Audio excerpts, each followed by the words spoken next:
Good morning, ladies and gentlemen. Good morning, ladies and gentlemen. All right, just making sure we all made it over here okay. Maybe you were still a little winded, so see what's happening. Appreciate you being here this morning. Appreciate staff being back. We may have I'm not sure I see a public citizen represented exactly this morning. Maybe there's one or two. We had a couple yesterday. But we're good to see all of you this morning. Madam Clerk, all commissioners are present along with numerous staff. Remind you to silence your mobile devices this morning, to put those on vibrate, please. As you speak, be sure you turn on a microphone at the lectern or at your location, wherever you are, so that we can hear you, get a good recording. Gentlemen, you've got the agenda in front of you. You've had it for a bit. I'll entertain a motion to approve the agenda as presented. Make a motion, sir. Thank you, Mr. Smith. All those in favor signify by the uplifted hand. 5-0, Madam Clerk. All right, this brings us to item number 3 on the agenda, Economic Development Forecast. We are delighted to have Crystal Morphus with us this morning. She's the CEO, founder of Creative Economic Development Consulting. Crystal's done a lot of work with us at BDI. Appreciate all that she has done. And I'll introduce our manager to kick this session off. Mr. Manager.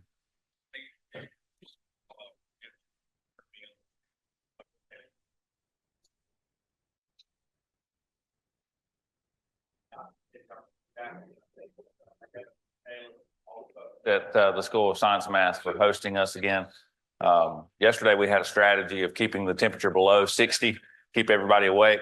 So today we actually turned the heat on. It's going to be a little more of a challenge, but I'm excited. Yesterday we methodically worked through a long-term capital outlook, and many of the things that we talked about yesterday will be the baseline, the foundation, as we begin to build and develop a budget for the board to consider.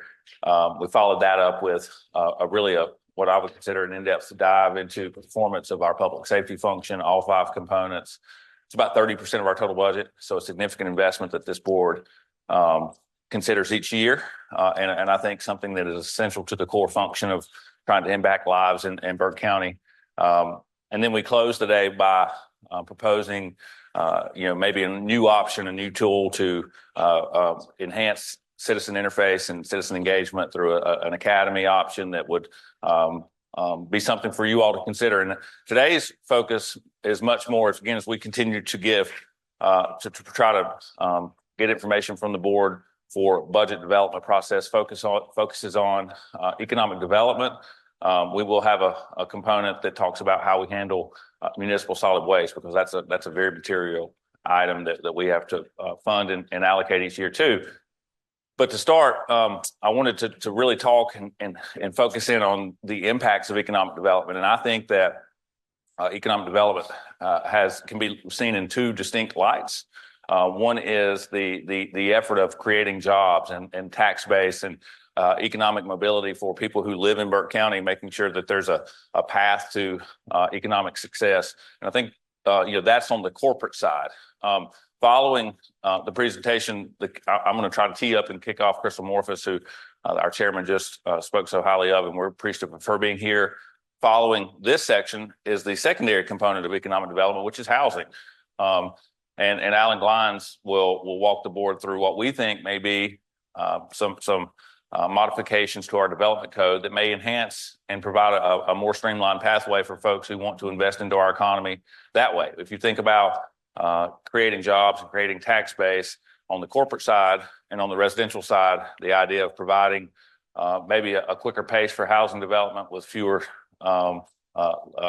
hoops to jump through and those type of things, maybe that expedites the development process, allows it to happen at a lower cost, impacts potentially housing prices and workforce. And we know that in this effort that we've talked about recently of creating manufacturing jobs, workforce, and that ripple effect into the economy is a big deal. So that's largely what today's topics are about. And we'll conclude today by giving commissioners an opportunity to give direction on key policy items that make up your strategic plan. potentially new strategies, potentially a new focus area, or update, modify items that have been on there now for a couple of years. So we're excited. I appreciate very, very much the opportunity to share some of this information.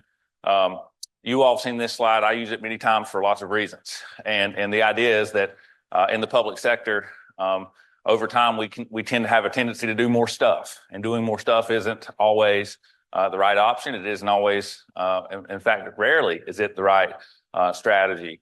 But in this idea of linear time progression, we need to stay connected to what it is that, what we do needs to be connected to why we are doing it. If we can't explain what our goal is, what our outcome measurement is, and how that fits into our purpose of improving lives, then likely we shouldn't be in that market. I think economic development, what I'd like to propose is that the idea of economic development, both on the residential side and on the corporate side, is to generally improve lives. On the corporate side, we want economic mobility is about higher paying jobs. And I think that's one of the goals that we have.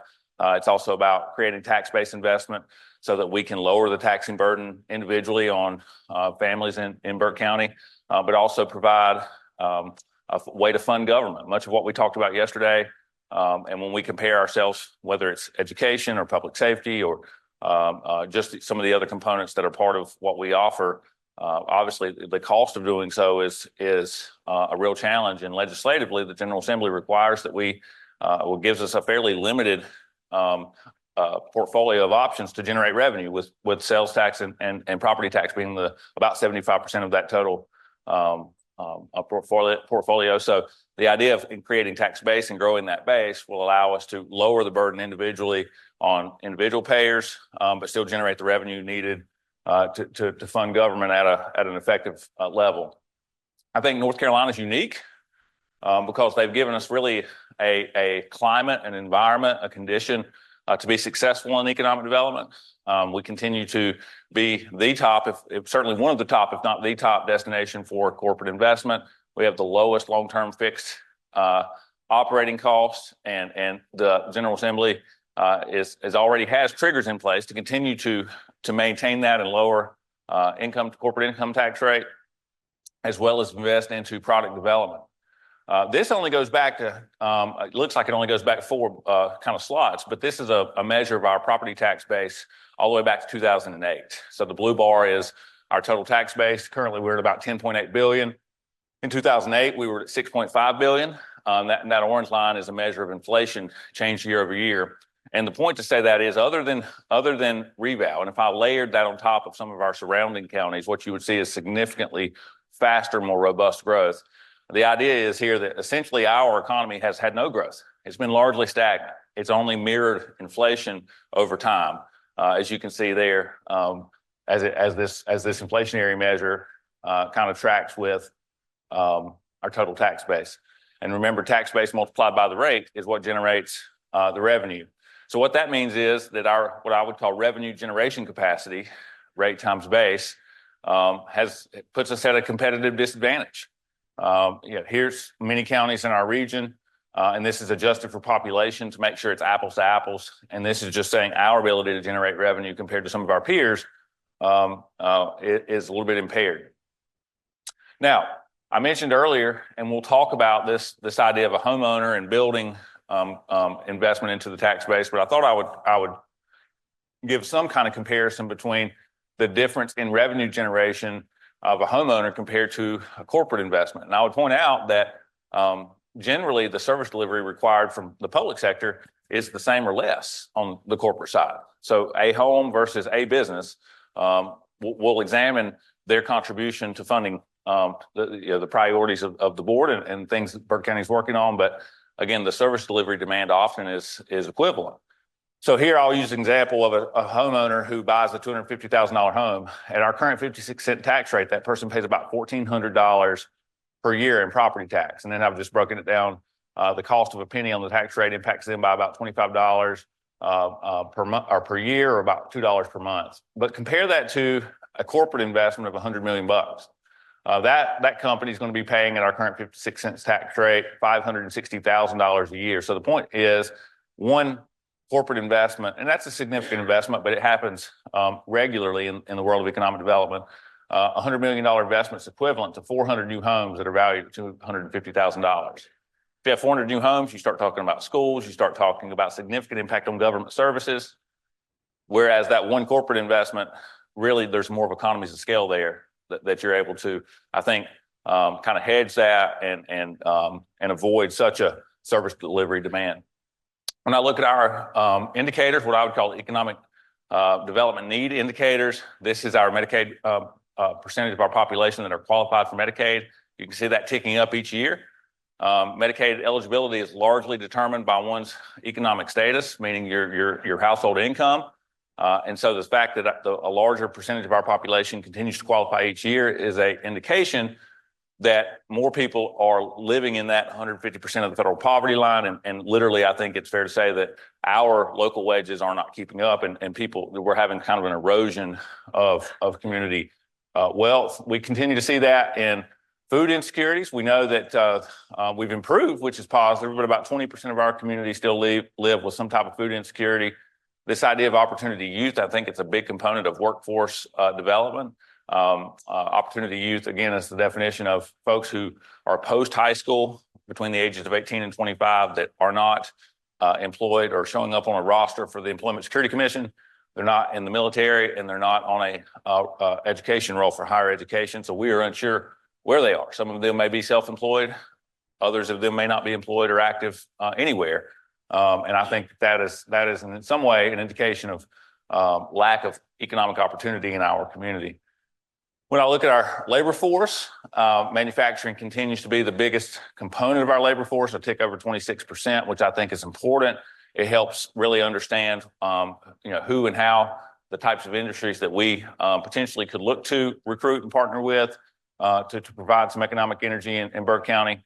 One of the questions that I know is, with an unemployment rate that's now for several years been at or under 5%, who could fill those jobs? And we have a target market of about 20,000 people, a little over 20,000 people that leave Burke County every day to go work somewhere else. We've dug through the Employment Security Commission primarily to ask, who are these folks and where are they going? And we can tell the final destination of their commute, where they're going to work. But what was more interesting about who those folks may be is that the average wage for more than half of them is less than $3,000 a month. So they're leaving Burke County and going to a job in Iredell, Lincoln, Catawba primarily. A big number going to Charlotte, but those are not manufacturing-based jobs. But they're doing so for a wage that monthly is less than $3,000. So which is lower than our average median wage here in Burke County, and I think leads us to believe if there were more opportunity here, some of those folks would stay. Advanced manufacturing, robotics, metal fabrication, machining, those are the types of jobs that are going to be to create a higher average wage, to give folks the money that they need to reinvest in our community and create that ripple effect. And I think that North Carolina also is positioned itself as a state very well for those type of industries. We've seen over the last 8 or 10 years a trend, and Crystal can speak to it certainly better than I, but a relocation of companies that may have been in unionized labor areas or areas that have maybe not as consistent climates that we have. And certainly North Carolina continues to be one of the only states with a growing population, which is a testament of ability to meet workforce needs. So if that's why economic development is important, and we know that it appears to be something, or I can make an argument that it's a key policy of our key area of public policy. Let's quickly evaluate how we've performed here in Burke County. And I think it's important to say that in anything that you do, if you want to get better, you first have to know where you are. And I think that was a constant theme with many of the conversations that we had yesterday, specifically around public safety, but the same is true in economic development. So in North Carolina, there's a statute that designates all 100 counties. This is legislative as a tier 1, tier 2, or tier 3 county. And as you can see there, a tier 1 county is those with the highest, is one of the highest ranking 40, and then you have the lowest ranking, and then you can see that kind of how they have broken down across the state. Burke County's recently moved to Tier 2, which is positive. That indicates that there's some positive takeaways of our county. We're no longer considered one of the 40 most distressed in the state, and that I think is a positive. Largely, I think median income has led to that, has seen that increase, and also property values as we went through reval is an indicator for the Department of Commerce rankings. But when you drill down a little bit further and you ask more about jobs, more about availability, more about tax base, I think GDP is another good place to evaluate that. Gross domestic product is the sum of all goods and services that transact in the boundaries of Burke County. And this is from the Bureau of Economic Analysis at the federal level. And when you look at our total economic performance, and this the most recent data that is available is 2022, but compared to 2027, I draw your attention that our total economy was about 2.6 billion, which is less than what it was in 2017. So in an extended period of rising prices, where inflationary impacts have driven the cost of labor, the cost of goods and services up, our total economy, our total spend is still less, which I think is a direct correlation of two things. Really, one, we've kind of been contracting. Our labor force has contracted. We've had downward pressure, but also if you pay attention to the recovery post-COVID. So if you look from 2020 to 2021 and 2022, we've staggered a little bit and stumbled out of the gate, if you will. So compare that to some of our regional peers. We know that county boundaries are really just fictitious, imaginary lines, right? Our people and folks who live in Catawba County are really the same folks that live in Burke County and Caldwell County. These are just boundaries that are largely geographic on a map. So you would think that that level of performance would be similar. But when I look at Catawba County, they've grown by 6.5% following COVID, and certainly have grown since 2017. How about in Cleveland County? 7% coming out of COVID and significant growth since 2017.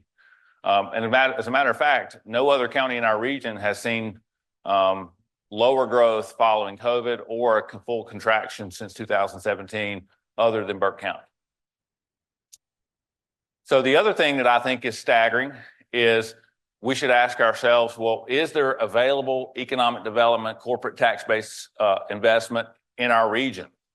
And so here's a quick map, and I think it's a telltale sign of, are we competitive?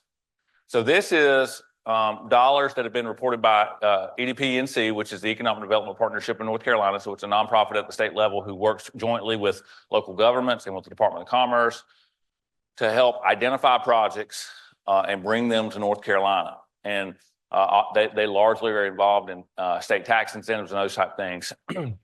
And what I'd point out is in the last 3 years, Burke County's had about $29 million of corporate tax-based investment that's been monitored or measured by EDP-NC, $29 million.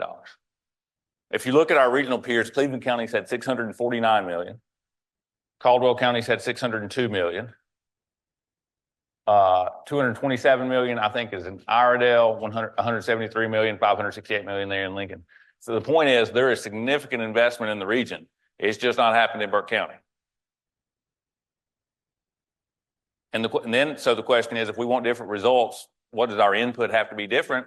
And what would happen both to our tax rate? What would happen to our ability to provide law enforcement staffing, public education funding, if we had $400, $500, $600 million of capital investment?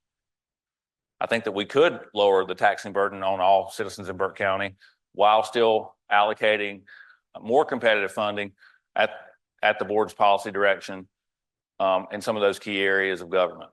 That's why the what and the why chart, I think that's what's important. So of our 29 million, 26 million of it came from one client. So if you extract the Unix project, which I would attribute to innovative economic development, at least at the idea that there was a pad-ready business park that had utilities ready. If you extract that, we literally had 3 projects that totaled $3.5 million. Look at some of the other ones. In Catawba, the number of projects that were reported with the tax base and jobs. in Cleveland. And I'd point out, there's reason to be optimistic. There's a lot of, I think, positive trend in the component and the policy area of economic development in Burke County. We've talked and highlighted that we've seen significant growth at the Hickory Airport. Values have gone from personal property tax values have gone from 32 million to 110 million in 3 years, and that's all by the partnership we have with the city of Hickory. Specifically targeting aircraft that have $1 million or higher value and building T-hangars so that we can recruit those folks. That's a huge deal. That's tripled our annual personal property tax revenue coming from that location. Unix is well underway. We know that the board is considering, and we've approved a partnership management agreement with BDI for a shell building on our most attractive site. The Drexel site, grading plan is complete. That's a couple hundred acres that's rail served and has utilities there. This town of Drexel is an electricity, and they have significant energy capacity, which is a very unique asset. And it's getting a tremendous amount of attention. As a matter of fact, that site is shortlisted, meaning it's one of two. A project's going to pick a site, and it's one of two for a $700 million investment today. That's a big deal. 1,000 jobs. So there's reason to be optimistic. There is some momentum, but I think that these other communities have been very intentional about their eagerness and focus on product development and on being competitive in economic development. I came from this local government, so I know a lot about it. 4 of those projects that you're seeing there are shell buildings. 4 of that list. Yes, sir. Brian, who's the armored group with zero investment? Well, that's a project that is a recycling. So they got an exemption. There's no tax base because it's 100% exempt. That's not good though. Well, They created 100 jobs. And I think they're pretty well paying jobs. So in an ideal world, you get robust tax base investment and really good jobs. Okay. But in this case, there was a significant they were an existing company that expanded too. They make some type of bearing for the military. That's what they do. But they have a metal recycling component to what they do. Quickly in Iredell County, same kind of idea. Lots of jobs, lots of tax base, lots of projects. Same for Lincoln. And I put Wilson in there just to say Wilson County is a little bit east of Raleigh, so not exactly in our region, but they're a similar county. When you look at our socioeconomics, when you look at population, when you look at county budget size, they're a good comparable for Burke County. And Wilson County has what I would consider an industry standard economic development program. So they do shell buildings, they do product development for infrastructure, they work with their municipal partners very well, they market themselves at a state level and the assets that they offer. And so I think that they're a good comparable for what economic development strategy and policy can do. For Burke County, and I'll say this, and certainly, Mr. Chairman, answer any questions the board may have and introduce to Crystal. But when you look at what Burke County offers, we have an interstate that runs right through the center of our county. We have an incredible tradition of workforce and the things that have been made here. I think that we have 3 international airports within a 90-minute commute. There's really labor shed is strong. There's really a lot of reasons. Rail is here to be optimistic, to utilize those assets. And I think that if it's an area that we want to be more aggressive in, that we can do that, and that there's investment out there that we can attract. So I'm certainly happy to answer any questions, but I hope that that's a good tee up to say that I think we can be more successful if we try the right way with the right strategy. And Crystal's here to talk to us more about what other folks are doing and what we might be able to do. Thank you, Mr. Manager. Any questions for Brian before Crystal comes up? All right. Just one quick question. In terms of looking at the economic impact numbers around our surrounding counties, what would you attribute our number one barrier to be in being Product. That's buildings. Buildings is a component, but pads is a component. Infrastructure availability is a component. So it's all of those things. So what would you say to But, and I know the answer to this, but I think it's important that we get it out publicly and people understand. What does our stock look like now? You know, we hear all the time that we have abandoned furniture factories, textile mills. Do you have a sense of what our current stock is? Well, I think it's zero. I don't think that there's an available industrial building in the entire county. I know and again, I've only been here for 3 years, but when you look at the data, the top 10 taxpayers that we have today are the same top 10 taxpayers we had 15 years ago. And Duke and Continental were over $100 million. Then it's a $55 million gap to the next taxpayer. And there's just not been significant economic development investment in Burke County in generations. I think that, you know, the reinvention of the economy following the exodus of textiles and furniture just hasn't happened. And, you know, there's been a lot of building reuse grants and a lot of backfill of existing buildings. And that's been helpful. That's not certainly not a bad thing. But other than the Unix building, there's not been new construction of a Class A industrial building that accomplishes the new standards of 100,000 plus square feet, 30-foot clear ceiling heights, in literally decades, which puts us at a competitive disadvantage. We know that last year there was 20 RFIs roughly that we as a community could not respond to for corporations looking to invest dollars because we didn't have product to meet their needs. Okay, thank you for that. That's kind of the number one you see in here when there's talk of new development is we have all these old empty buildings around, but the reality is that's just not true. Sure. Yes, sir. Other questions? All right. Thank you, Mr. Manager. Good morning, Crystal. Thank you for being here. Good morning. It's good to see everybody. It's good to be in Morganton and Burke County. I see some familiar faces from a few years ago when I participated in your retreat, so I'm glad to be back. Before I get started, I always like to ask what you want to know, because I've got a whole stack of slides and I'm going to talk about them, but I could also talk about a lot of other things related to economic development, but I'm always interested in what people want to know to make sure that we cover things that are important to you. So just call out some things that are related to economic development that you would like to know.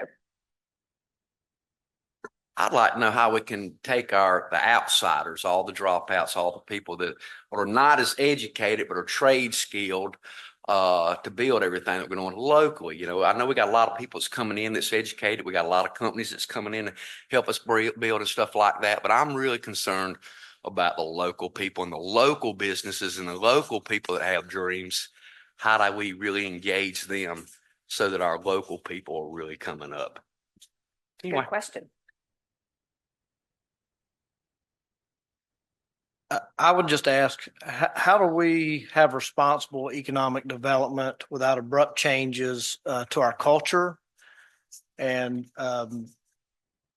large scale impacts on the community that many people who grew up here like myself, but others who moved here because we are a small area, kind of rural for the most part. So with it, being able to preserve that and then do responsible economic development. Thank you. Another good question. Anything else on your minds this morning? Okay, you can always ask questions as we roll through. I pivoted to use my device, so I'm going to advance my slides from here, and then I'm going to do some interactivity as well. Because I wouldn't want to listen to me for 60 minutes or so. So we're going to make sure we take some breaks and do some interactivity.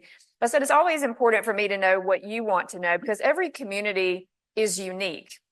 And the way that you will address your challenges in economic development are unique because you want to preserve that character and what makes your place really special.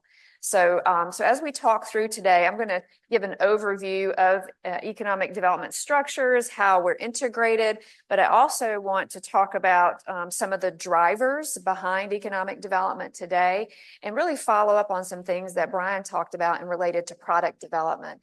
Because companies become interested in a place because of real estate, but then what seals their decision is the labor force today. So we'll talk about a couple of those drivers and how Burke County can be more competitive. And we'll also talk about in that talent pipeline, how to make sure everyone has on-ramps into the workforce development system. I think about having lots of on-ramps.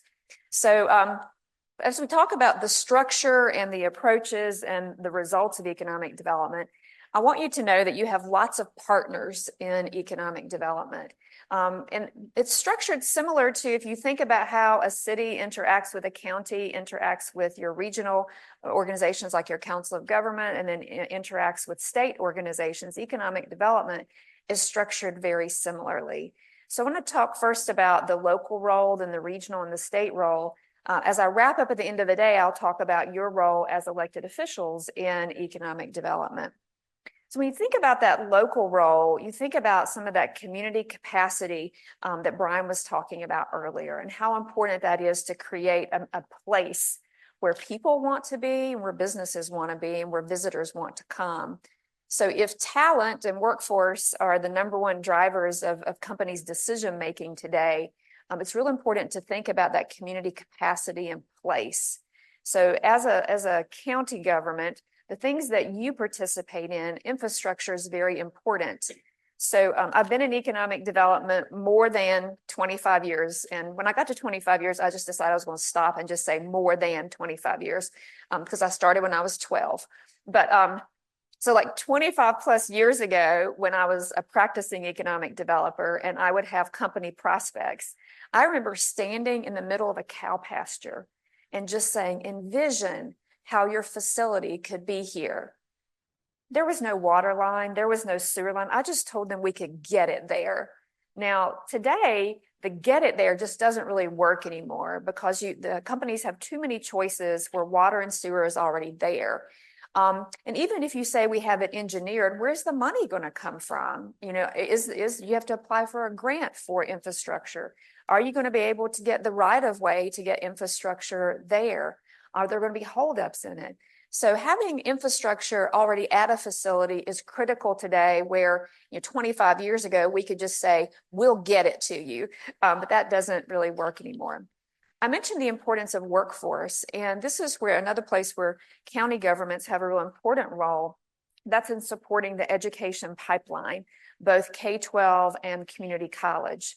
If you talk to any business today, whether they're a very small business of a few people or a company of several hundred people, their number one concern is finding and retaining quality workers. It's because we are in a labor shortage. We have been for a long time. Also, we have a mismatch of skill sets today. Technology changes over so quickly that what we trained people for just a few years ago has changed a lot. We've also had structural changes in our economy. I am from Elkin. That's where my company is. We're a textile, tobacco, furniture community, and boy, how that has changed. So there's structural changes, and the structural changes to manufacturing are happening really fast. And as Brian pointed out, one of your largest sectors of the workforce is manufacturing. Has a lot of really good things we'll talk about, but it's also rapidly changing. So investing in workforce is a really important role for localities. We'll talk a lot about product development. We mean sites and buildings, the real estate of economic development. And just like 25 years ago, you could tell them we will get the water and sewer line there. We would also say that we could find some support for grading and site preparation, but that's changed a lot too. You are competing with communities that have, as Brian said, pad-ready sites that are already prepped and ready to go. They're permitted. And you say, why is that important? It's time and it's eliminating risk. Regulatory process is something else that you control. I consult in communities where it takes forever and a day to get an answer on a permit. And then I work in communities that have a collaborative technical review team that can answer your questions like this. So think about streamlining the regulatory process to make it very business friendly and user friendly. There are some communities in this state where small business, the cost of their project is doubled or tripled just because of a regulatory process. It's also your responsibility to actively market and promote your community to not only businesses, but to visitors.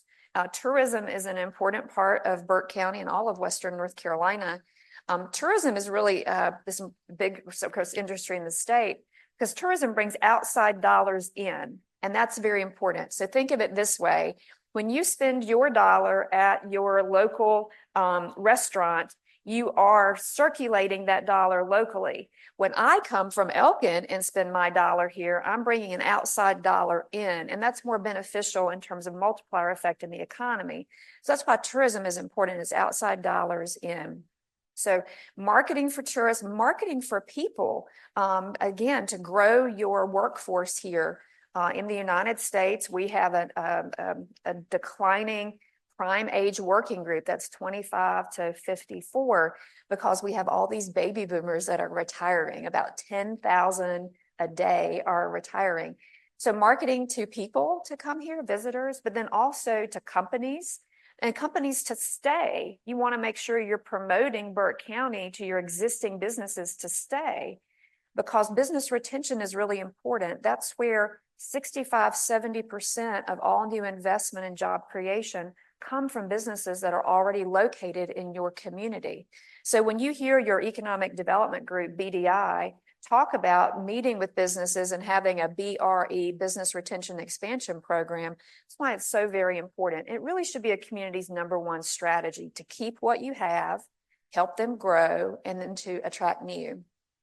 But you have partners at the regional level and state level. At the regional level, you also do infrastructure together and transportation planning. Through your Council of Governments, you have a lot of support in grant writing for infrastructure. You have regional workforce development boards. Community colleges serve more than one community. So think about those regional players. You also have some centers of innovation as well. You have like textile institutes. You have materials, the Science Center in Charlotte. You have centers of innovation that serve entire regions that help support business development and growth. You also have clusters that are developed at a regional level. So think about, the biotechnology cluster that's in the Research Triangle. Think about the finance and cybersecurity cluster that's in Charlotte. Think about this area that used to have, a significant furniture cluster. It still has a furniture industry, but it used to be a dominant cluster. So think about clusters and how they are active regionally. And also you have regional marketing groups as well, where the different communities come together and market regionally, sometimes for tourism or for economic development. And then you have state partners, the Department of Commerce and the Economic Development Partnership of North Carolina and other state government agencies that really work to make sure North Carolina has a really strong business climate. We have a lower corporate tax rate. That's one thing. We have a positive regulatory environment at the state level. The state also markets North Carolina around the world. We have a lot of investment from other countries into North Carolina. We have exports that go out of this state that are really important. And state agencies help with that international and national marketing. And they also develop some clusters across the state. So whereas you build and invest at the local level, know that it's being leveraged up at a regional and state level, and you have some really strong partners as well to lean on. So if you notice, business climate, workforce, infrastructure, that goes across all levels, and they're there to support Burke County's work. Now, at the local level, when we talk about local economic development organizations, there's different structures across the state. Public, private, nonprofit corporations represent a large portion of economic development structures. That's what you have here in your Burke Development Organization. And this is where you as a local government are partnering with the private sector to advance economic development in a public-private role. There's a lot of benefits to that. You have private sector leadership because they have expertise in the industry sectors that you're supporting, also in real estate and in finance and in workforce. They have a lot of expertise they can bring to the economic development table. They also bring investment in the public-private partnership. So they invest in programs that support economic development. Of course, across our state, probably half or so of economic development organizations are part of government. They're departments within cities or counties. Sometimes these departments also have a 501c3 nonprofit on the side, like an economic development foundation, for example. So that might be where the private sector is. So we have units of local government. And then in a few cases, we have chambers of commerce that lead economic development. A good example of that is the Asheville Chamber of Commerce. They lead that for Asheville and Buncombe County. Alamance County is another example where their Chamber of Commerce leads economic development. But that's also sort of a public-private partnership because the governments are heavily invested financially as well as with their leadership in the economic development programs. So there's different ways to structure. And what I tell people is structure does not equal success. Sometimes we'll get contacted, our company will, to restructure an organization because they want to be more successful. You can be successful in any of these models, and you can also not be successful in any of these models. It's really driven by leadership. And what I will say, again, working in economic development more than 25 years, in my opinion, the only difference between communities that are successful and not is leadership. Because I've been to communities that have wonderful assets in place, but they're not going anywhere because their leadership is at odds. And I've been to communities that have very few assets, but man, they are hitting home run after home run. It's because their leadership is working in the same direction. There's consensus, there's a vision, and they're really taking steps toward that vision. So think about that with structure. It's not structure, it's the leadership behind it that makes it successful. Oops. Got really ahead of myself. Okay. Yes. So as we talked through this, you had asked in the beginning if we had anything we're curious about. So one of the things I would be curious about is the impact of available, affordable childcare. Oh, yes, yes, yes. So we can talk about that when we get to workforce. It is a huge issue. We could spend an entire hour, half a day talking about childcare. I'll make sure that I touch on that, but it is, it's something we weren't talking about 5 years ago, and we're talking about every day. Housing is something related to workforce too, we'll touch on. So if you think about some building blocks and some approaches, and again, from a local government perspective, infrastructure is key. I've mentioned water, sewer, transportation. I don't want to overlook broadband and how important that is. It's important to every company. It's important to every solo entrepreneur. Broadband, think of all the things that relate to infrastructure. Something that we're talking some about today that we were not a few years ago is like electric utility infrastructure. Again, I could spend an hour talking about that. It's real, the capacity levels are changing a lot right now. But working together with your partners, I know you have two municipal public power agencies as well in this county, making sure you're working with all of your partners on infrastructure. That's a strong foundation. I mentioned talent and workforce and how that's driving in product and real estate. And then I want to talk about some of the other approaches. With business, there's retaining what you have, there's attracting new, and then helping businesses start up. So we're going to talk about business retention expansion first, because as I said, I think it's the most important strategy to help what you have stay here. And so really, what does your economic development office do in business retention expansion?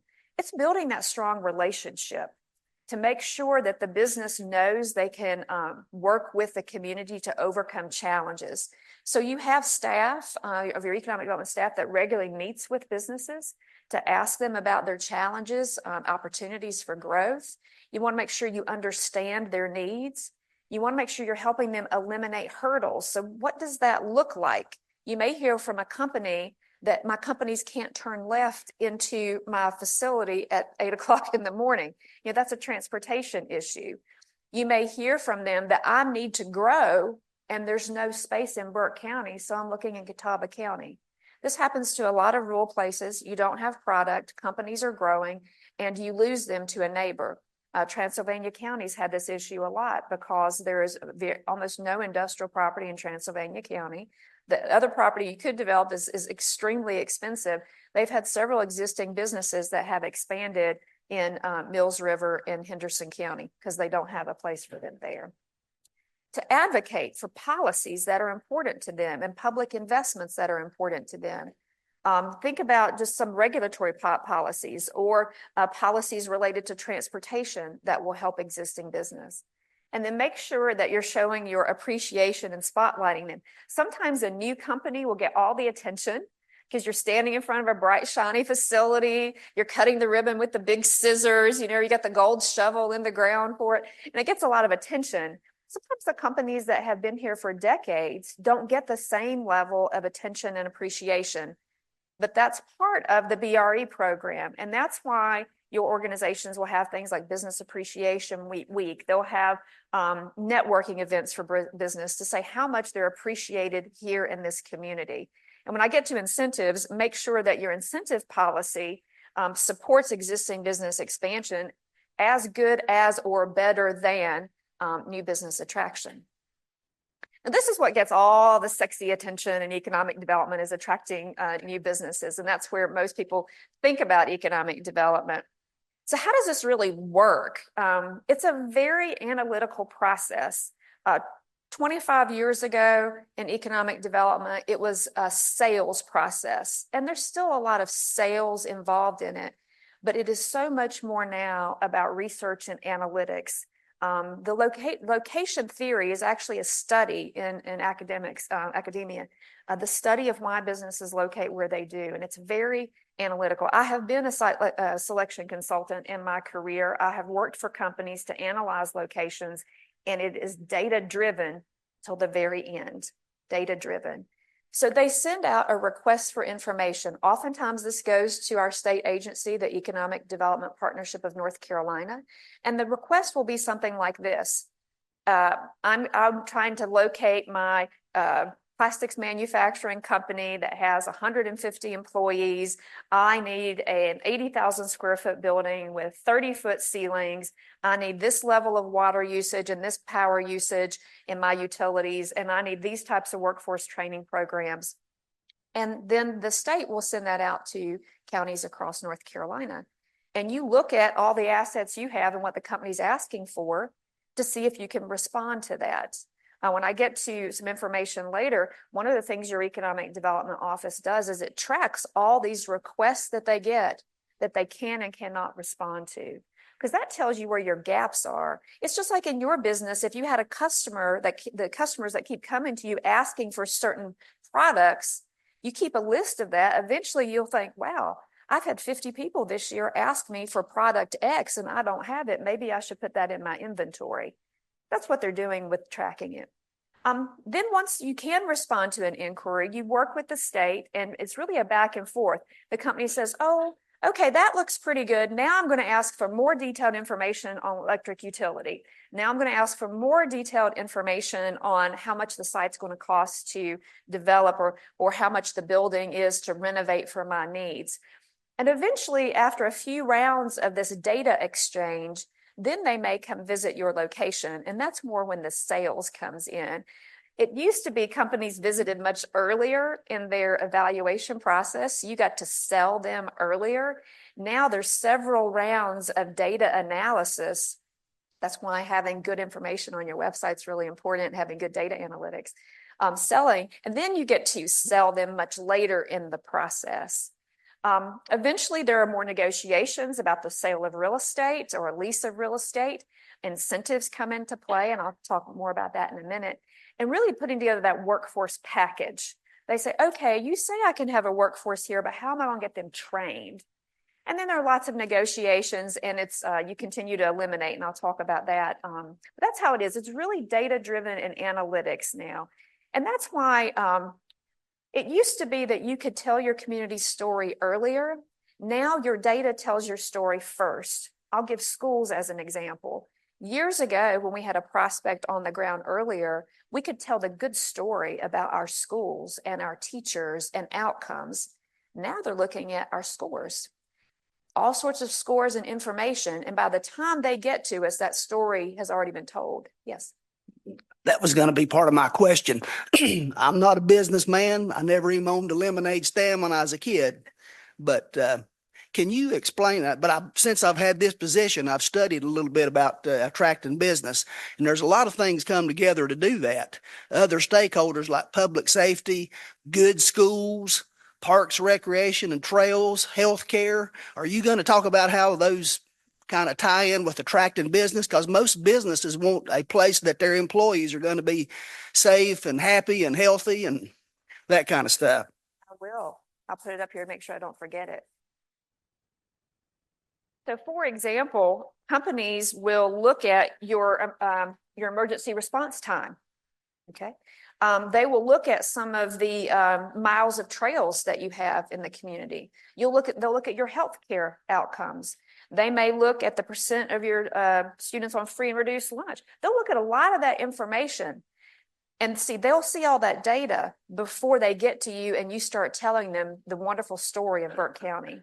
Years ago, we got to tell that story before, but now they see data.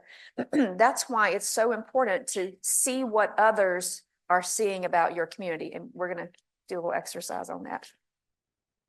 I do want to say a couple of things about targets. Brian mentioned that, so I won't go into too much detail. Targets are important in economic development. That's your target customer profile. If you have a business, been in business, you know that you have a target customer profile and that's where you focus your marketing efforts. You'll gladly accept any quality customer, right? Burke County will gladly accept any quality company, but your targets are a way to focus your external marketing dollars. This is where BDI, your marketing agency, will focus most of their marketing time, knowing that any quality employer is welcome here. Now, I mentioned business attraction. It's really site elimination or community elimination. They say site selection, it's really elimination. This is just a basic funnel when I was a site selector, how we would work to eliminate communities. So we would start with communities with buildings or sites in our search geography. Maybe our geography was several states, and we would start with a high-level real estate search, start knocking them out. And when I say knocking them out, when I would get sites, all of those that did not have infrastructure or with infrastructure issues, I would start putting to the side.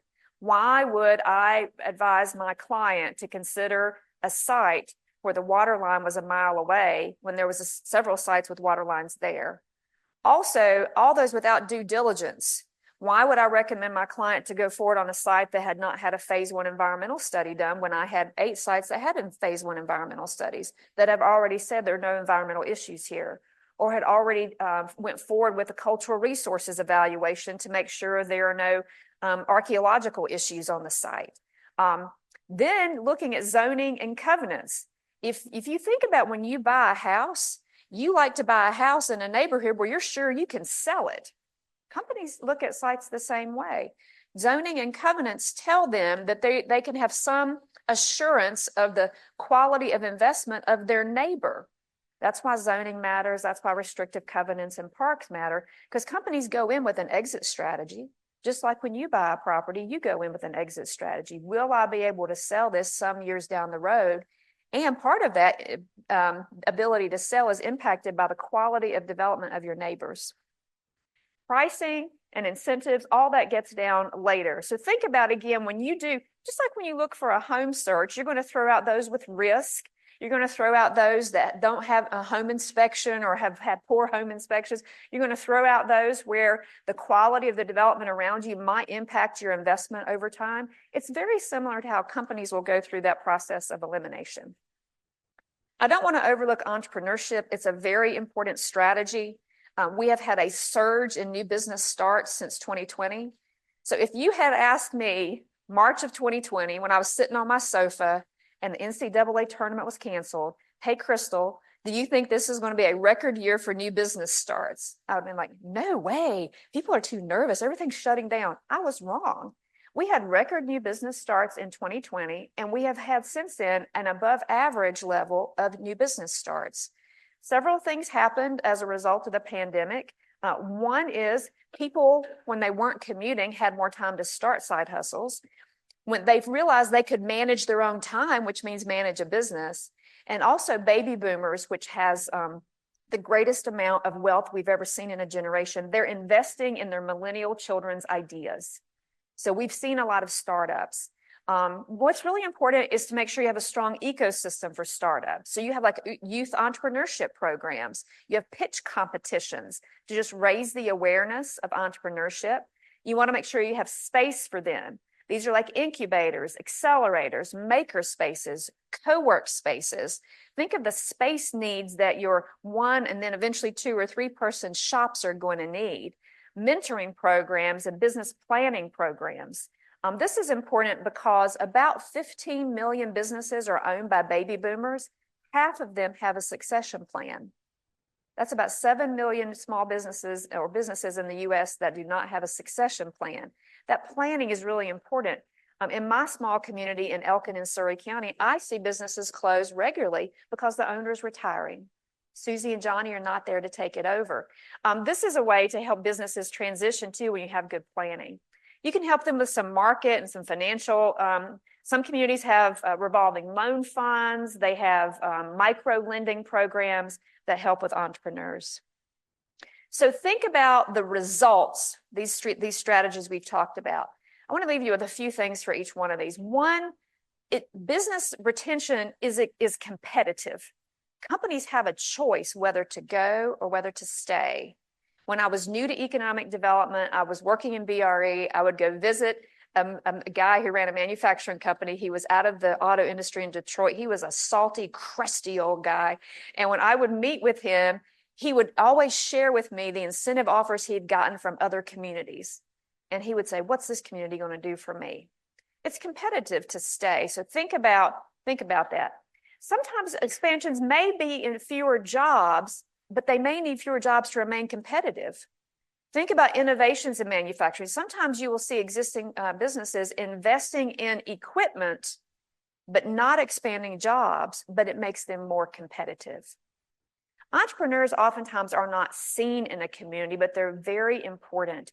Most communities have more than 80% of all the jobs in their economy are in very small businesses less than 10. Sometimes they're overlooked because they don't have a lot of investment, they don't have a lot of jobs, but they have a lot of benefit to the culture and ecosystem of the community. They have a higher rate of failure, but they have this high rate of startup as well. Thinking about business attraction and how competitive that is, there are about 10,000 economic development organizations in the United States, about 100 counties in North Carolina. There are over 500 municipalities. There are about 5,800 buildings in the state's database. I'll show you some things later. And there are about 1,700 sites. How is Burke County going to stand out? What's going to make Burke County stand out to a company in this highly competitive environment? It's a unique product and a unique story to tell. Unique product gets you through some of those data analytics and then eventually a unique story to tell. So it's highly competitive. So one of the things that Brian was showing you was the EDP-NC Community Investment Report. So when I was here a couple of years ago, Burke County had about 4 or 5 announcements. But in 2024, they had just one out of the 165. This is a list from BDI of previous announcements. I'll call your attention to something on it in just a minute. But if you look at some of the announcements from other communities like Brian showed of Catawba and Cleveland County, you see a lot of other announcements from 2024. But Burke County had just one in 24. You had several in others. What I wanted to point out on this sheet is if you look at the ones with the asterisks, that's the ones that had an existing building in it. And I did the math.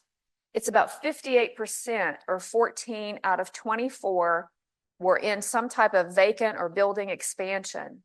That's why later when we talk about buildings, I'll share some more information, how important buildings are just for existing business expansion, let alone new business attraction. So I wanted you to have that information to think about in terms of buildings and how important buildings are to economic development. Okay, we're gonna have a little bit of fun now, We're gonna talk about what companies want. But before we do that, I want to show you an example of how you should be tracking what others are saying about you. Well, does anybody have a Google alert on their name? Yes, I do too. You need to know what the webs are saying about you, right? Okay, so we're gonna have a little bit of fun. Somebody come up with a project profile. So I want you to pretend like you're a company and you want to locate in Burke County or somewhere in North Carolina. So just call out an industry sector for me. What type of company, what industry you want to be in? Machining. Okay. Okay, how many employees are you going to have in this machining company? Probably about 35 start. 35. Okay, that sounds good. So what we're going to do is I'm going to toggle now, and we are going to go to ChatGPT, and we're going to ask ChatGPT, why would I want to locate my 35 employee company in Burke County, North Carolina, instead of, who's your competitor today?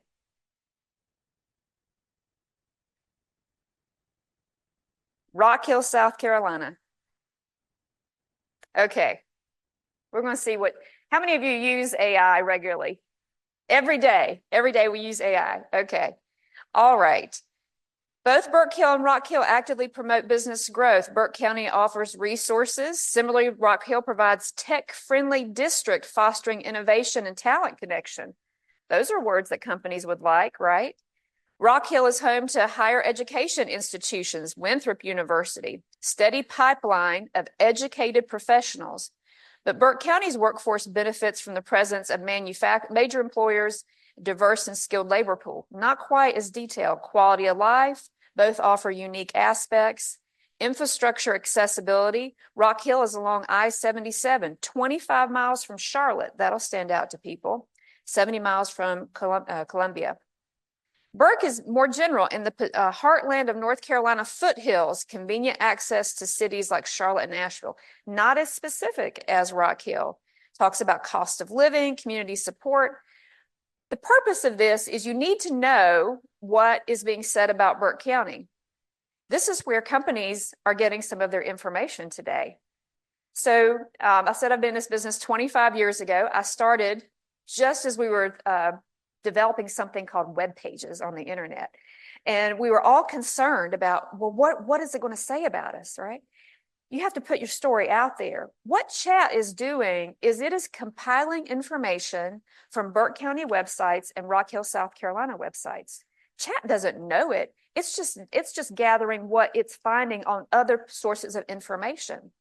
This is why your county website, BDI, Chamber of Commerce, the schools, the workforce development organizations, it's why it's important that all of their information is up to date. And then also it's telling that story about Burke County because chat's pulling that. Same thing with Rock Hill, it's pulling it from their websites. Now, lest you think this is not important today, I was in a meeting with the Lincoln County economic developer just a couple of months ago. And he said for the first time, he was in a prospect meeting with a company and a site location consultant, and they had given their presentation, their pitch. And the company looked at the developer and said, okay, we're going to see what chat says about your workforce. And it rolled up and said, I think it was something like Lincoln County had failed to pass a school bond. And the company should be concerned about that because that was an indicator that they were not as supportive of education. This is what a company executive is looking at in the room. So I encourage you, whether you use AI regularly or not, or if you do, I mean, sometimes I use it to plan my travel itinerary or to take all the ingredients in my cabinet and figure out what for dinner that night. But sit down and just play with it and ask it, because even if it's only halfway true, this is what people are reading about Burke County, okay? And just play with it with different industry sectors and see what it says. And then start asking yourself, is that what we want people to know about Burke County? Yes. I think it's also important as elected leaders that you got to be careful about what content you put out there. Because your name, the association of with what you said, like if you're against progress, for example, that will show up. Yeah. So my home community got raked over the internet coals. The commissioners decided to cancel a contract with a company that they had some opposition to, which was a national company. The story was they were anti-business. And so you have to be careful how that story is then shared. You're exactly right. And don't think they're not looking or reading, because you are the leaders of this community. You represent some ideas. Yes. It's a good time for a Oh, you need a break. timeout. I was just going to roll on. Okay, why don't we take a 5-minute stretch break and then we'll return and talk about some location factors. Great. Warm and enjoy.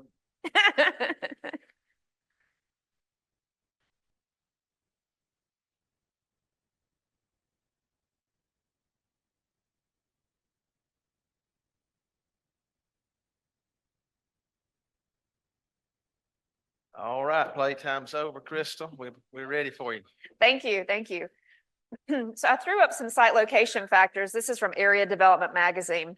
They have a corporate survey every year or so, and just to rank the site location factors. So labor is at the top. I mentioned how important that is. Energy cost has really climbed up in energy availability because of capacity issues we're starting to see in electric utility. Raw materials, you'll see tax rates. And near the bottom are incentives and tax exemptions. And that's because if you don't have a good piece of property, you don't have a talented workforce, all the incentives in the world can't overcome that. It's important though, but you can't make a terrible site good with incentives, but it's really important to companies because it helps lower some of those initial barriers. And I'm going to do a little exercise to show you about to show you my thinking on incentives, because a lot of people don't like incentives. And so here's what I'm going to show you with incentives. I've got 4 quarters in my hands, by the way. Okay. So Commissioner Britton, how many quarters do you have now? You don't have any. So I'm a company, I'm going to come, I'm going to invest in Burke County, and I'm going to give you 4 quarters. You're going to give me an incentive, 75%. How many quarters do you have now? 1. So if the company came, you gave them incentive, you have a quarter today that you didn't have a few minutes ago. Each year for the next few years of my incentive agreement, I'm going to pay you taxes and you're going to give me an incentive, but every year you're going to have a quarter you didn't have before. At the end of my incentive agreement, you're going to get to keep all my quarters, right? This is how incentives work. Sometimes people think incentives are an outlay. We don't have money for that. You have a quarter you didn't have before. And when the incentive agreement is over with, you have all of my quarters. So think about incentives as an investment. Think about incentives as a way your community is going to have new revenue, net new revenue from the very beginning, even with an incentive agreement. If the company does not meet their performance goals, then you stop their incentive. Years ago, many years ago, some communities would give all incentives up front. We don't do that anymore. They're performance-based. Companies have to perform, pay their taxes, and then you offer them a grant back. And a tax exemption is illegal in North Carolina, but you offer them a grant back. So think about how incentives really work, and think about even when you're giving them an incentive, you still have net new revenue that you did not have before the incentive. That's one way to think about it. So again, incentives are important, not the most important thing, because you can't market over bad sites and poor labor force. So more about what companies want. I mentioned labor. This is Burke County's labor force going back to 2011. If you'll notice, it's smaller. Across the United States, the working age population has been declining. So a lot of communities are thinking about talent attraction. How do you attract new people, new workers, new skill sets to your community? How do you retain Burke County's best and brightest young people? Brian was mentioning opportunity youth. There are a lot of people out of the workforce now that we could try to get in. We'll talk about some of those low to medium skill people as well. Talent is very important. I mentioned that they want talent. Brian mentioned this too. Your number 1 sector is manufacturing. This is great. Manufacturing has a high multiplier effect in the economy. So manufacturing jobs, because they're bringing materials from outside Burke County in, raw materials processing and adding value, has a higher multiplier, economic multiplier in the economy. After that, healthcare, retail trade, accommodation and food service. Retail trade, accommodation and food service do not pay a high wage, but if you look at manufacturing, the average wage is almost $52,000. And look at healthcare and social assistance, $61,000. Those are some really well-paying jobs. So when you think about the investments that you're making here, manufacturing is really important to Burke County's economy. Another segment on talent, if you look at, this is just for manufacturing, look at manufacturing employment, how it's kind of gone down a little bit, but it's started to come back up. Yes. So on the previous slide, the location quotient. Yeah. On that, So yeah, a location What do quotient. we take from that when we look at it? I mean, I know what it means, but is there a message in that for us as we think about economic development more broadly? Sure. So one of the things you want to think about investing in are those clusters where the location quotient is above 1. For those of you who are not familiar with location quotients, it's a representation of the concentration of the industry in your community. So a concentration means there's a stronger cluster there. And it's just like when you see one drugstore on a corner and 3 other drugstores built in the area, there's a clustering effect to it. So if you look here, the location quotient, manufacturing is very high. And that's good. There's a high wage, high location quotient, and a strong multiplier in the economy. Healthcare. But look at the bottom, you'll see some lower ones like administrative waste and some others, educational services, some lower location quotients. You want to invest in those that have a high concentration in the community. So yes, they are important for clustering. Look at manufacturing employment's kind of dipped, but going back up, that's really positive as we think about investing in manufacturing. And then I wanted to show one more. These are the degree areas of people coming out of educational institutions in Burke County. So remember, manufacturing and healthcare, 2 driving clusters. Look what students are going to school for: liberal arts, cosmetology, criminal justice, accounting, teacher training, early childhood, electromechanical. We have to get further down before we get to training that's actually related to manufacturing. This is what I mean with skills misalignment.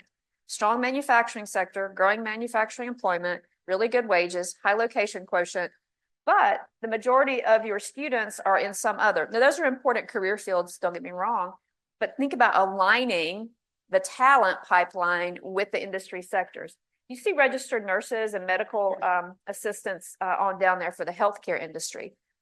This is the type of information that your economic development organization can help provide to help align talent skill sets with the industries that are there. So a couple of things folks have asked: low to medium skilled labor. It's really important to have on-ramps for people into all different sorts of career pathways. So for many years, we have sent the message to students, you do not need a 4-year education to be successful. That still needs a megaphone on it. A lot of schools grade themselves on the percent of their students that go to a 4-year institution, whether or not they finish or they're successful or they can pay their student loans. But we have that message to students that there is an on-ramp into other trades type of fields. If any of you have tried to hire a plumber lately, you know plumbers make more money than any of us probably in this room. Same thing with electricians. My electrician owns 3 homes. So think about on-ramps. Now, there are on-ramps in high school. Once they get out of high school, the on-ramps are few and far between.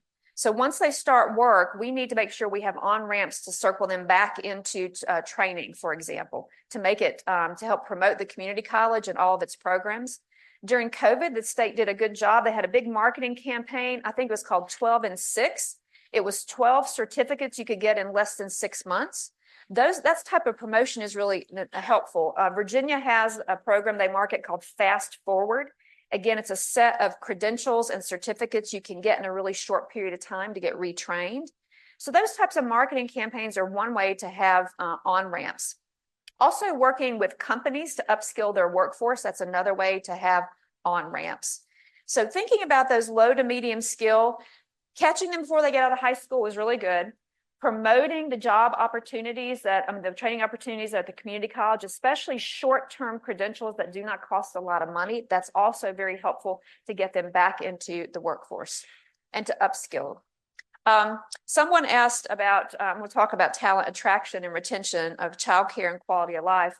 Childcare is really important. We still have probably 1 million parents on the sidelines since COVID. COVID totally wreaked havoc on childcare. The business model for childcare doesn't work anymore.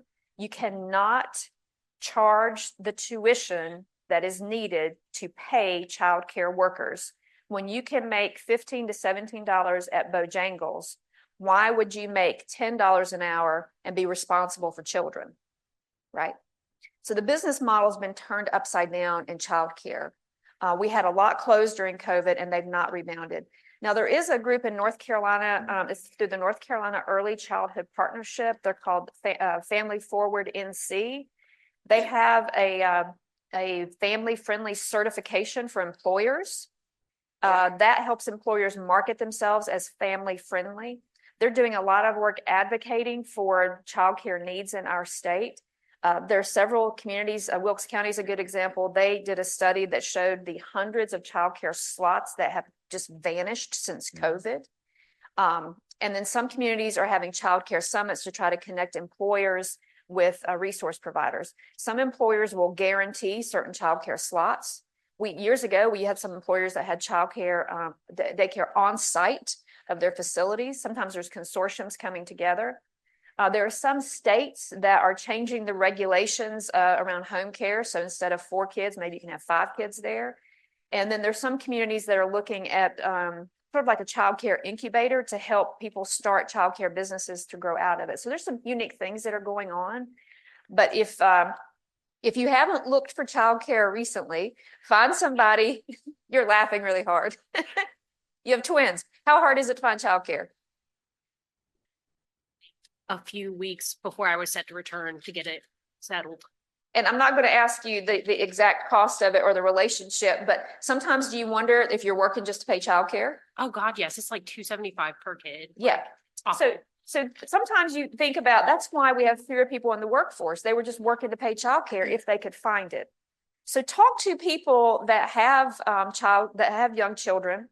And in a lot of places like Burke County and like Elkin and Surrey County, we have like extended family. But the problem with that is when grandma's sick, I now have an issue at work. So there's higher absenteeism when you have those networks, right?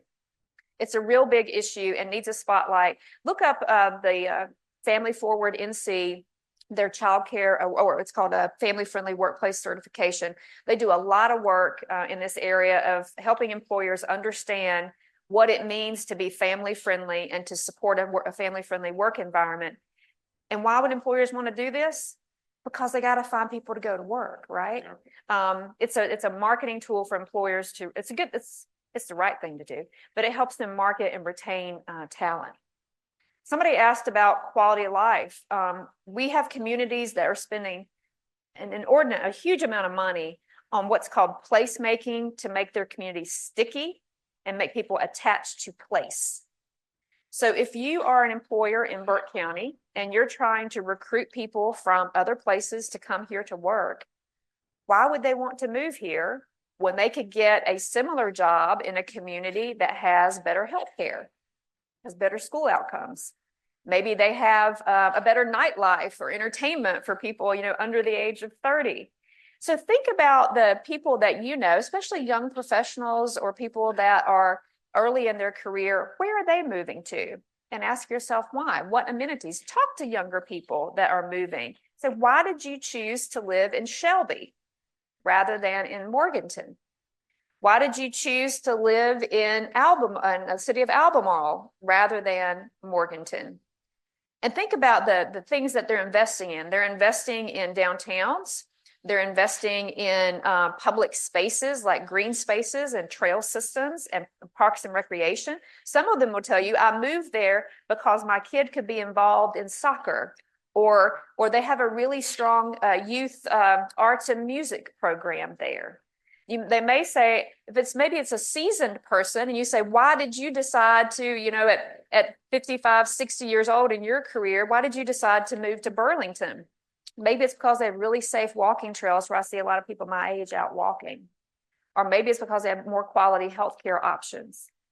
Quality of life is really important to retain the people you have, also to attract new people here. And this is really important to employers because they're trying to make a workforce stick and stay. So we were talking during the break about how when you were younger, going to Hickory was a big deal and it was only 8 miles away, right? We don't think anything about that today. We don't think anything about traveling to do that. So whether they live in Morganton or whether they live in Hickory, people are willing to commute today, or they're going to live in Lenoir or Lincolnton, right? So talent attraction, retention, and development is really very important. So how does this relate to what companies want in terms of real estate? So I showed you the BDI sheet that about 54% of companies were going into a building. Buildings are really very important. This is 2023 from our State Economic Development Partnership of North Carolina. 38% definitely wanted a building. Another 25% said they preferred a building but would take a site. But only 37% wanted a site. So often when I'm consulting in communities, they think that if they just have an industrial park, that they've done all they need to do. And then they realize they need to improve the site and have a pad ready. But even a pad ready site, you're still less than 40% of your prospects. If you've ever been in sales, you want to sell to the biggest piece of pie you can, right? Which is buildings and having quality buildings on the market. Why? Time, saves a lot of time. It also reduces a lot of risk. It's just like if you were moving to a place, you might prefer to buy an existing home rather than to build a new home because it's going to be done a whole lot faster and you have a lot of knowns rather than unknowns about construction costs and stuff. So buildings are really important. And somebody was asking earlier before I came on about Burke County's inventory. So this is Burke County's inventory for the state, and we'll do a little fun with this too. When I searched for some properties, some buildings, especially those that, well, they have any, well, there's no buildings, there are no buildings here, but if you can search by different criteria, no results found. That's already cutting off a significant portion of your sales prospects, right? When I looked for sites, there were 5 sites in Burke County in the state's database. So let's have a little bit of fun with this. You can do this too, just like I said, you can go and have fun with ChatGPT. You can go and have fun with the state's database. This is open to everybody. So if you go to edpnc.com, this is our state economic development agency, our marketing agency, right? And so we're going to go and look at some of the buildings and sites that are in the database. So we're going to find a site. We're going to start a site search. Okay. And you can look at properties in different places. So I'm just going to look now. Let's say let's look in Lincoln County. Let's go to the county here. That's one that we've talked about, Lincoln County. And I'm going to check buildings for Lincoln County. Look at all the buildings in Lincoln County, North Carolina. There's 15 of them. So we're just going to have a little bit more fun. Let's see who else we're going to look in. Let's look at your neighbor, Catawba County. Let's see. Oop. Catawba County. Look at the buildings in Catawba County. There are 15 of those as well. And so we can zoom in and you can look at those that are right in the area. Some of them are industrial buildings. Some of them are commercial buildings. Look at all the buildings here. And this is the one I wanted to show you. Fair Grove Industrial Park. When we get to the spec building discussion, this is a new spec building that's being built in Hickory. And look at the design there. It looks really nice. It's modern. It has high ceilings. It can be expanded. So you can go and look at your competition. This is the site that site location consultants will view. This is the site that companies will look to look at industrial property, and it's open to the public. So you can go and look at the sites and buildings that are in other communities and see how Burke County compares. So Brian can tell you and I can tell you, but this is something that you can go and look at as well. Can you do Alexander County? Excuse me? Alexander County. I'm particularly interested in the counties in our MSA. Yeah, I'll do Alexander County. We'll see what's in there. I will say Alexander County has not had a economic developer for a while, so I'm not sure. We do the county here. I'm not sure how up to date theirs is. You know, their economic developer retired. Alexander has no buildings. Let's see if they have any sites there. No. So Alexander, if somebody wants to move to Alexander or Burke, you're going to have them beat with sites. Okay. Caldwell, let's go to Caldwell and see. Caldwell has some. That's the only one in our MSA we hadn't looked at. Yeah. And I know that nationally, a lot of searches are driven by MSA data, right? So Caldwell has 10 sites. Let's look at their buildings. And 14 buildings. Yeah. So you're kind of stacked with folks around you, except for Alexander, that really has some good product there. So go and spend some time on it and look at the other product they have and compare it to what you have. So one of the things that we looked at when we completed a spec building feasibility study for BDI about a year or so ago, and we just updated it in the last few months. And so this is current data for 24. We asked your economic development organization, how many of those requests for information did you receive from our state agency in 2024 that you could not respond to? 40. These are missed opportunities. We call them missed opportunities in economic development. Again, if you are in a sales business, if you ever worked in sales, these are like 40 prospective customers that you could not even respond, that you had an inventory, a product that they were interested in. So that's why it's really important to keep that inventory up there. So how can Burke County compete? And we're going to talk specifically about product, and then I'll talk about some more general things. In our spec building study analysis, we do look at best practices. Brian mentioned Wilson County. Wilson Properties, their nonprofit, has had probably the best spec building program in the state for many years. Went back to 2020, I found an article. 7 shell buildings brought 14 companies. If you talk to the economic developer there, her name is Jennifer Lance, she will tell you that every spec building they build brings 2 or 3 companies. It's a marketing tool, right? It's a marketing tool. It's like your example home in the show home in the new neighborhood development. People come and look at it and then say, this is great. I like Wilson. Maybe I'll build my building here.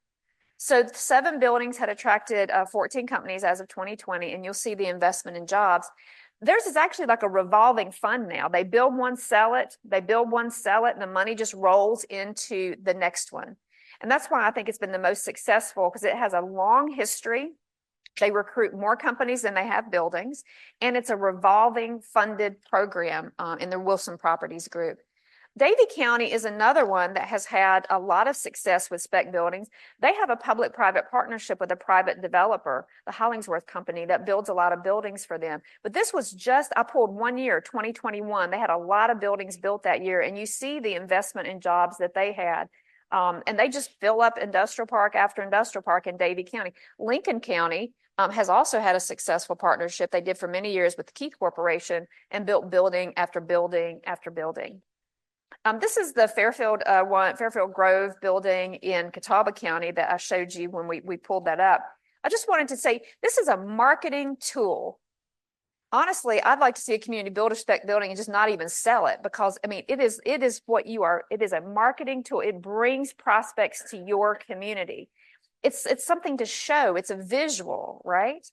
And companies will come and look at this, but then say, well, maybe I'll build here, build there, maybe I'll expand it. And again, it opens up your amount of prospects that you have opportunity to share the Burke County story with. This is actually the only building that's in the vicinity that's a building of this size with ceiling height that might compete with a spec building in Burke County, although it's pretty small, I will say, and we recommend one a little bit larger. There are some spec buildings that have said that they will be built later this year in Henderson County. I don't know if those will still come through, but those would be some that would be in the Western North Carolina area. But west of I-77, there are very few buildings that would compete with a spec building in Burke County. So when we completed our analysis, we looked at the demand and the supply side. So the demand, what companies came to North Carolina last year and asked for building space, and what size space did they ask for? That's the demand. Who's asking? What does the customer want? On the supply side, what buildings are available in the region on the supply side? So we did a demand and supply analysis, and you'll see in terms of building square footage and ceiling height, we think the ideal size is around 100,000 square feet. And let me tell you, with spec buildings, you build them so that you can ideally at least double or maybe even quadruple their size. You don't want to be landlocked with a business. So you want to make sure you can expand that building. And then ceiling height is important. Modern manufacturing ceiling heights keep going up. They used to be, 26 and 28, now 30, 32 ceiling height, because machinery is getting higher. And if they wanted to use part of it for distribution or logistics part of it, they rack up pretty high now.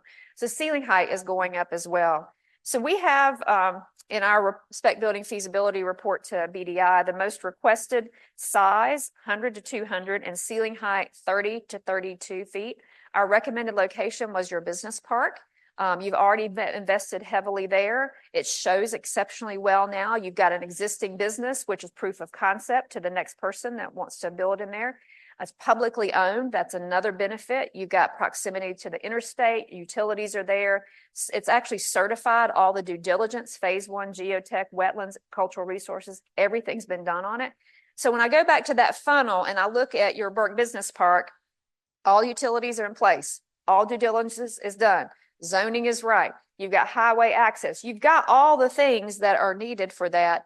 And you've got proof of concept with a company in there, which is important.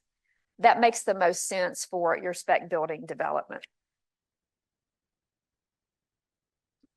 So some of the next steps that we've recommended for the spec building is really to look for public and maybe some partnership opportunity development for the spec building, to finalize that development structure, whether it's going to be through the county, through BDI. Most often they're through nonprofit organizations to limit liability and also for ease of development and contracting. We can talk about that too. Secure your funding, start with your building plan, and really to start marketing it so that you can start marketing it today, even though it'll be under construction for a while. So I'm going to wrap up and I'm going to talk about the responsible economic development question, maybe answer other questions you have. I'm going to hand out, this is the Economic Development Handbook. It's published by the UNC School of Government and our North Carolina Economic Development Association. It's been around for a long time. This is the latest edition that was just updated this past summer. It is really just the 101 guide to economic development. It's just a good resource piece. I would encourage you. I gave Brian one, not that he needs it, but he has the office copy now to share with others. But it's just a good 101 guide to economic development. It talks about why it's needed in the state. Talks about who participates in economic development. I've talked a lot about the different levels and organizations. I'm going to hone in on the roles, the role of elected officials, the role of your professional staff, the role of community organizations. Talks quite a bit about incentives and offers some resources. So I encourage you when you have some time to dive into that book. And I didn't give it to you because my name's on the cover. I just happened to be, I happen to work with the School of Government to make sure it gets updated every few years. So talking about the role of elected officials and some examples, understanding your local ecosystem and some connections between organizations. You're doing that today and through Learning Today, but also making further connections to make sure that you're in tune with your economic development organization, BDI, Chamber of Commerce, the Small Business Center at the Community College, all the organizations that make up the ecosystem, that you stay in tune with them. You support the professional organizations you have with technology, research, and marketing dollars. Technology is really important. Think about all the tools that you use in business today that we didn't use just a few years ago. Think about all the data analytics that we've just pulled up today that your economic development organization needs access to. Make sure they have the tools they need to be successful. We've talked about the importance of investing in infrastructure and sites and buildings. Remember that foundation piece, that's a role for elected officials. We've talked about that competitive environment. Make sure that you have streamlined regulatory process. Make sure that you are investing in workforce development. That's from pre-K all the way up through a continuing adult education. We've talked about the importance of helping existing businesses expand and grow. I showed you incentives and how they work. It's an investment for the future in Burke County, but it also provides you with some revenue. Make sure that you're protecting your public investments by measuring the return on investment, right? Make sure that when you're making strategic investments of taxpayer dollars, that it's returning money back to Burke County and doing that smart investment. And then we've also talked about investing in place, in placemaking. I'm going to go back to a couple of things I said about leadership and how important consensus is in leadership. I have worked with many different elected boards over my more than 25 years, and they all never agreed on everything. But those that are successful can decide where their common touch points are to advance prosperity in the community. Usually you can find touch points around investing in education and workforce development programs to make sure your people have the skills and tools they need to be successful. Usually you can agree on investing in a regulatory and a business climate environment that allows businesses to succeed in the community. Usually there's agreement on investing in infrastructure, a basic role of government, so that the water and the sewer and roads and broadband are there so that people and companies can have a good quality of life. And then investing in your place so that it's a quality place people want to live in. That's healthcare. That's wellness in the community, health and wellness in many different shapes and forms. And just making your place a place where business and people want to be and where they can thrive. So I'll just leave you kind of with that. As leaders, I know that you won't agree on everything, but hopefully you can reach those touch points that can help you come to consensus on some of these core items to help Burke County succeed. I will talk about responsible economic development and the impacts. That is very important. Every community wants to make sure they protect their natural resources and that they maintain the character of their place, right? So think about what that means. When you're recruiting a company, like in the state of North Carolina, they cannot receive state incentives unless they pay a portion of the employee's healthcare coverage. That's part of being a responsible company and doing responsible development. You want to make sure companies meet all of the state's environmental regulations. Now, the Department of Environment and Natural Resources is a lot easier to work with today than they were years ago. But you want to make sure that they're doing the things they're supposed to so that they don't have runoff in streams and things like that to protect the environment. I mentioned having a positive regulatory environment. Some regulations are good to protect that character of your community. So I'll take this, for example, like signage. People sometimes get all up in arms about signage. Signage is one way. Building facades is another way to make sure that your community looks like it has and like you want it to look in the future. There's a continuum of regulation. Over here, there's no regulation at all, and you could have the ugliest building next to the Taj Mahal, and you could have a haphazard development. If you're the other end of the continuum, people can't actually develop in your community without cost rising 3 times over. As a board, you have to decide where you are in between. You want to make sure you have enough regulation so your community maintains its character and its beauty and the aesthetic that you want it to have, and it's a place you want to live and people want to live.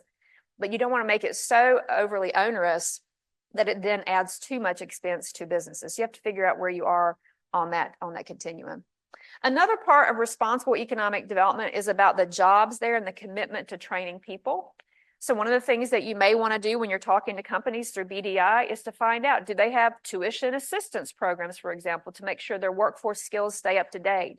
Have they worked with a community college at another place? Will they work with your community college here to make sure people's skills are updated? So you can do that type of homework on companies to make sure they're a quality employer. You can make sure that they're meeting all the state regulatory requirements. And then through where you decide you're on that continuum, they develop in a way that maintains the character of your community. Let's see. Okay, I'm going to pause there and see what other questions you have. Any questions for Crystal? I just have one. Throughout our country, obviously, we've had a explosion of opioid problems. It's been a challenging place for many of us smaller counties and some bigger counties. Is that something that's important to potential companies? Maybe do they look at those kind of statistics and see how we're addressing those? Yes, some of them will, because it directly relates to workforce issues. There are some counties, my home county, 17% of working age men are on disability, and a good portion of that is related to the opioid crisis. So it's definitely an employer issue. Usually what will happen in those related to that is when a company is thinking about locating, or an expanding company would know this, but a new company, Oftentimes, part of their site visit is they'll have one-on-one meetings with human resource managers, plant managers, facility managers, and that's when they'll ask them questions about workforce-related issues. Some of it's related to opioids, some of it's related to childcare, overall work ethic, what's turnover rate, what's absenteeism rate. They'll also ask about maybe transportation. Do people have trouble getting to work? But opioids is part of that. We heard more of it a few years ago, and there's some communities that have really worked hard on the opioid crisis. I'm not saying it's been solved, it hasn't, but you should have a good story you should be able to tell a good story about what you're doing to address it, because it'll probably come up at some point. Other questions for Crystal?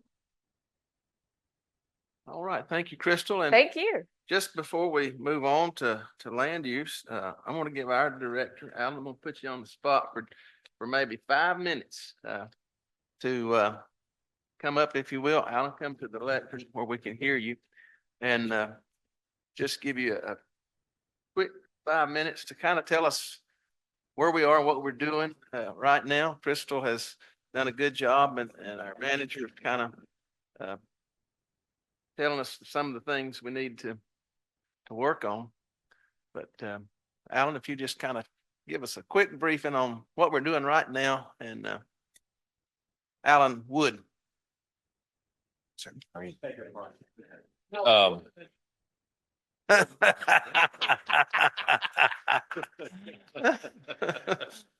At ease, Alan. I loved your willingness to participate there. You Well, thought you thank- were replaced, Alan. I thought. Well, that's whatever it takes, but he is a good partner, so I try to keep him updated, so we talk quite often. Crystal, I know I've went through the slide deck, so I know that she was very efficient in what she presented.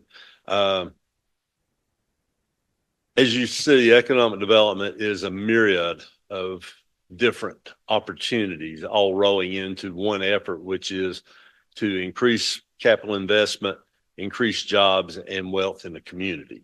That's our mission statement at BDI, and that is what we present to our board every month.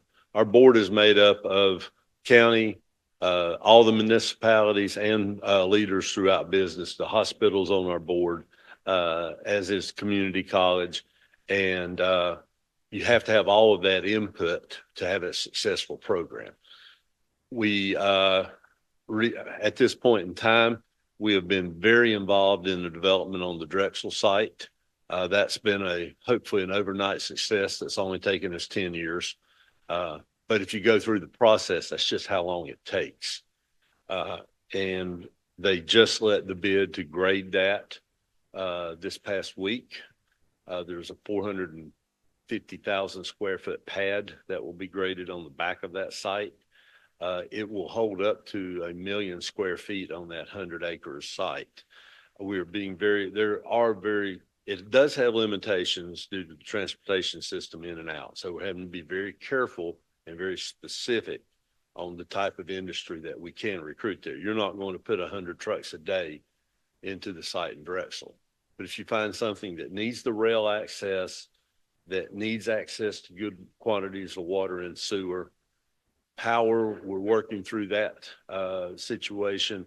But I can tell you right now that there are probably less than a handful of 100-acre rail served sites in North Carolina, and there are none west of where we're located today. They do not exist. So there are multiple companies looking at that site. You never know what they will take, but we have taken it from a site that was blighted to a site that we will soon have a brownfield letter saying that the site is clean and is ready to develop. And that project on that site could revitalize the town of Drexel going forward for generations. So we're very proud of that work. Yes. Thanks, Alan. One thing I just want to ask about is the infrastructure.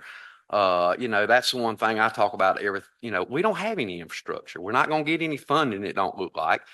from DOT, from the meetings I've sat in. I know I'm the new guy and have to be educating a lot of different things, but to me, the roads and everything's got to be right. The railroad tracks, and it bothers me that we're last and everything. Since I've come in here, I realized it seems like we're at the bottom of the barrel, Burke County, on the education and everything. I think we're at a great spot to set a new standard and stay, and it's going to come with pride within our community and businesses and planning like this. But, Drexel, I love Drexel, but, our infrastructure, I mean, how can we build business when we don't have roads to get around? Everything's growed up. I mean, I think that's got to be priority, and DOT doesn't seem like going to help us on that, on our infrastructure. I'm trying to say, how do we do it locally?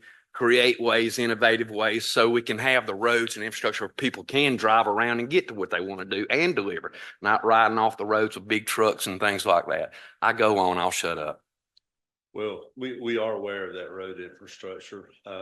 That's got to be priority to me, the infrastructure, and Well, we're not getting the help in that regard. The cost when you start looking at anything DOT I know. related is astronomical. So you have to figure out a way to work within the system that you have. And that's why we have to be careful with the businesses that we can recruit for that site. Right. We know that interchange is one of the most dangerous in the state. We also think that with a significant economic development project, you also have leverage that you could get someone to take a look at that site or that interchange. As I say, economic development is not a single entity. It takes everything that's been discussed. It takes working with the labor force. That's why we have the opt-in program. That's why we work with the community colleges. That's why we work with our K-12 school system. That's why we're working to address the number of 18 to 24-year-olds who are not engaged in the labor force. We've been able to pull that down by about 5% over the last 3 or 4 years. That's why we keep working on sites. That's why we're talking about a spec building here today. All of these things roll together, and from beginning to end, a project may take 3, 4, 5 years to come together, and a site may take, the site in Garner, where Amazon's distribution center. The first first conference I went to, that was a brownfield site, and it took them 10 years to clean it up and 5 years to land a project. That's the kind of continuation, that's the kind of investment, that's the kind of leadership and focus you have to be successful in economic development. When I got here, when I arrived, and it's been going on 11 years, we had between 8 and 10 vacant buildings in Burke County. It took 6 years, 7 years to backfill all of those buildings. That's a piece of the reason why you probably don't already have speculative buildings here. You really don't build buildings in the face of having cheaper alternatives in the market.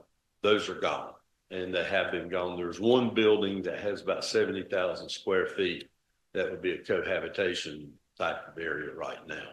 So we continue to work with our labor force. We continue to work with our partners.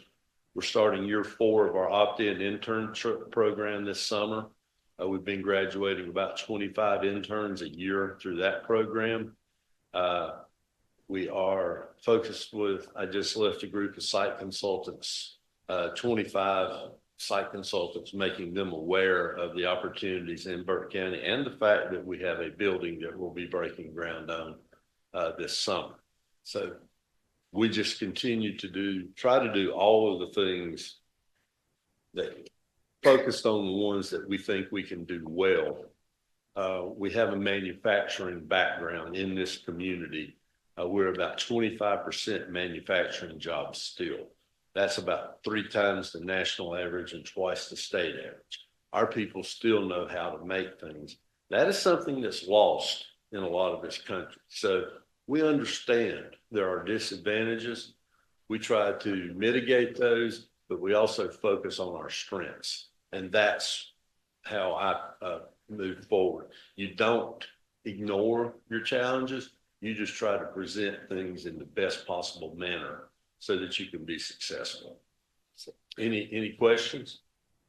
Any questions for Alan? Alan, thank you for taking an on-the-spot request.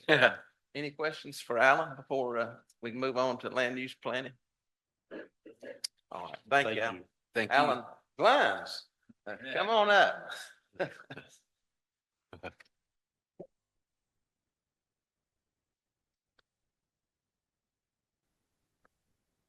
All right, thank you, everybody. Appreciate just a moment to break there. Mr. Glines, we will now hear you gladly. Thank you so much, folks. Nice to be here, and it's always tough to follow Crystal Morphus because she's got so much information and it's fascinating. I always feel like I learn so much when I hear her speak about things. But anyway, so we're going to talk about land use planning here in Burke County. We believe that land use planning and a good plan and good planning is a good fit for the commissioner's strategic plan. We feel that it matches up with community advancement, investing in capital, advancement strategies to promote a participative government that elevates the community to live, work, and play. Also, a direct impact on economic growth and sustainment. So we want to make sure and support Burke County as a place for business and economic growth. Of course, recruitment for new industry.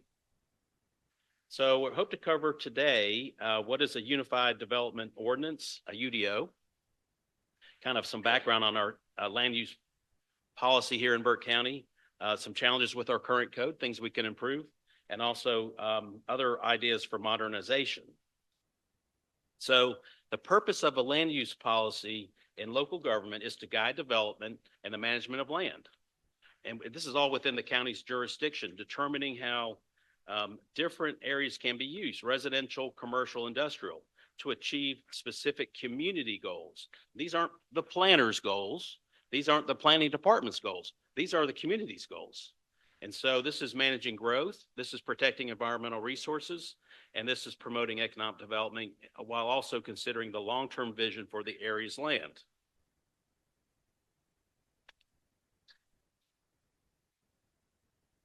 So some of the goals of a land use management policy: it should be comprehensive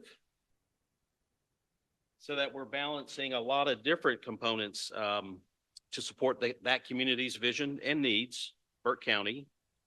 The land use is where the activities occur. So the policy is meant to be comprehensive for land use and site-related features. A streamlined process can provide clarity and reduces uncertainty in land use decisions. A streamlined process provides our community with a competitive advantage because, as we learned just from Crystal's presentation, developers avoid uncertainty, and it costs money and wastes time. They avoid that. They want to understand how the process works and needs to be clear for everyone. There's clarity in that for the developer, and also some flexibility. There are times when the community-based planning and documents that we use, zoning, need to be refreshed and reviewed because it should always stay abreast of the community needs. It's not a standalone document that never changes. So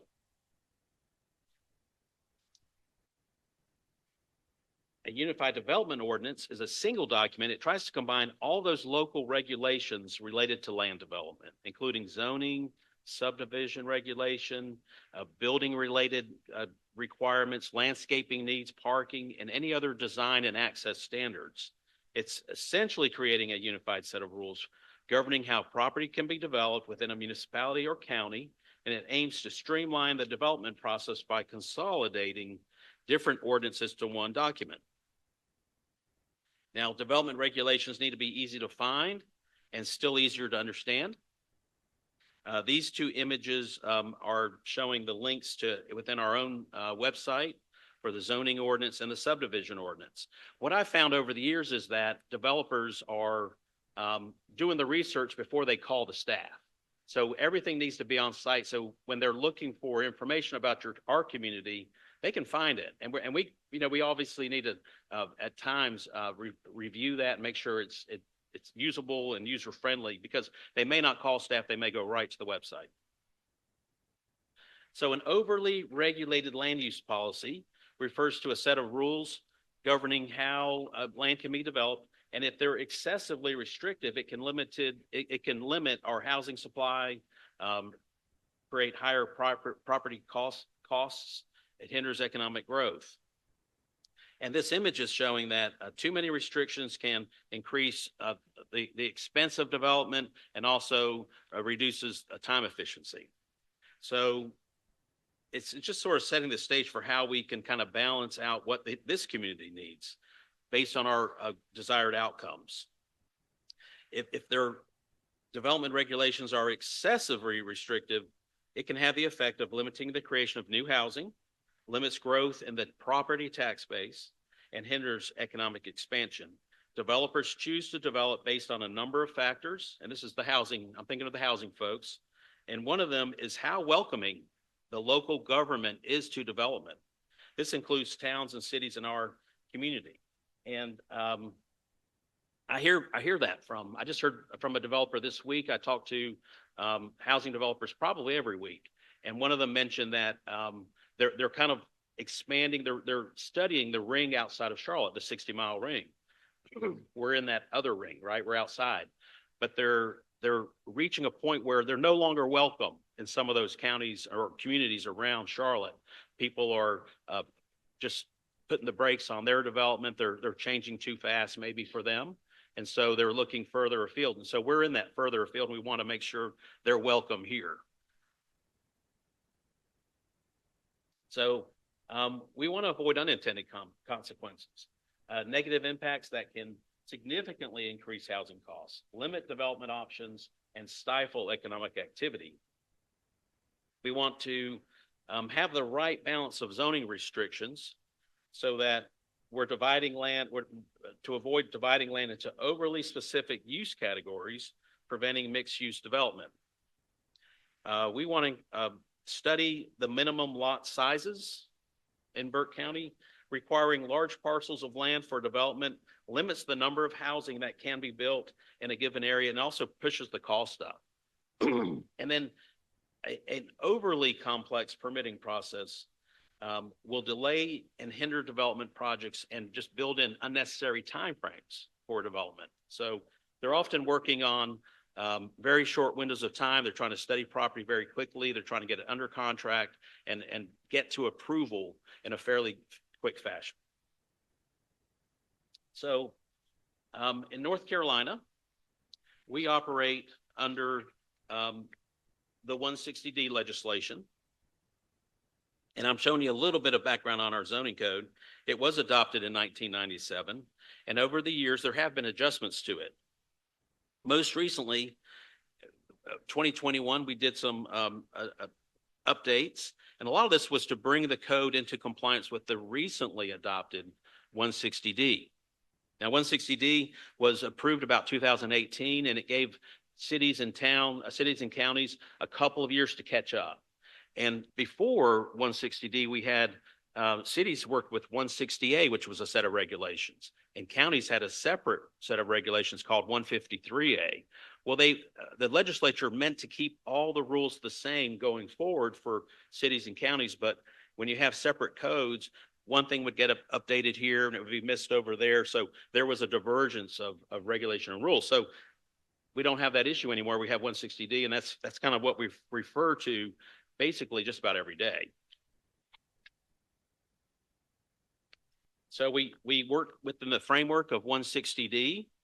If we had a local UDO, which we have a form of a local UDO, Unified Development Ordinance, and then we have to have a future land use map under comprehensive planning, and we also have the Burke County zoning code. That's how that works. So 160D is an interesting document. Excuse me. There is flexibility in it, but certain flexibility, you still have to meet the requirements of that portion of work. So here's two examples here. One of them is having a zoning ordinance is optional for a city or town or a county. But if you have zoning, you must have a comprehensive plan with a future land use map that is updated on a reasonable basis. You have to have a planning board to review plans and ordinances and requests for amendments. When I say amendments, those are the rezoning requests, or those are text amendments.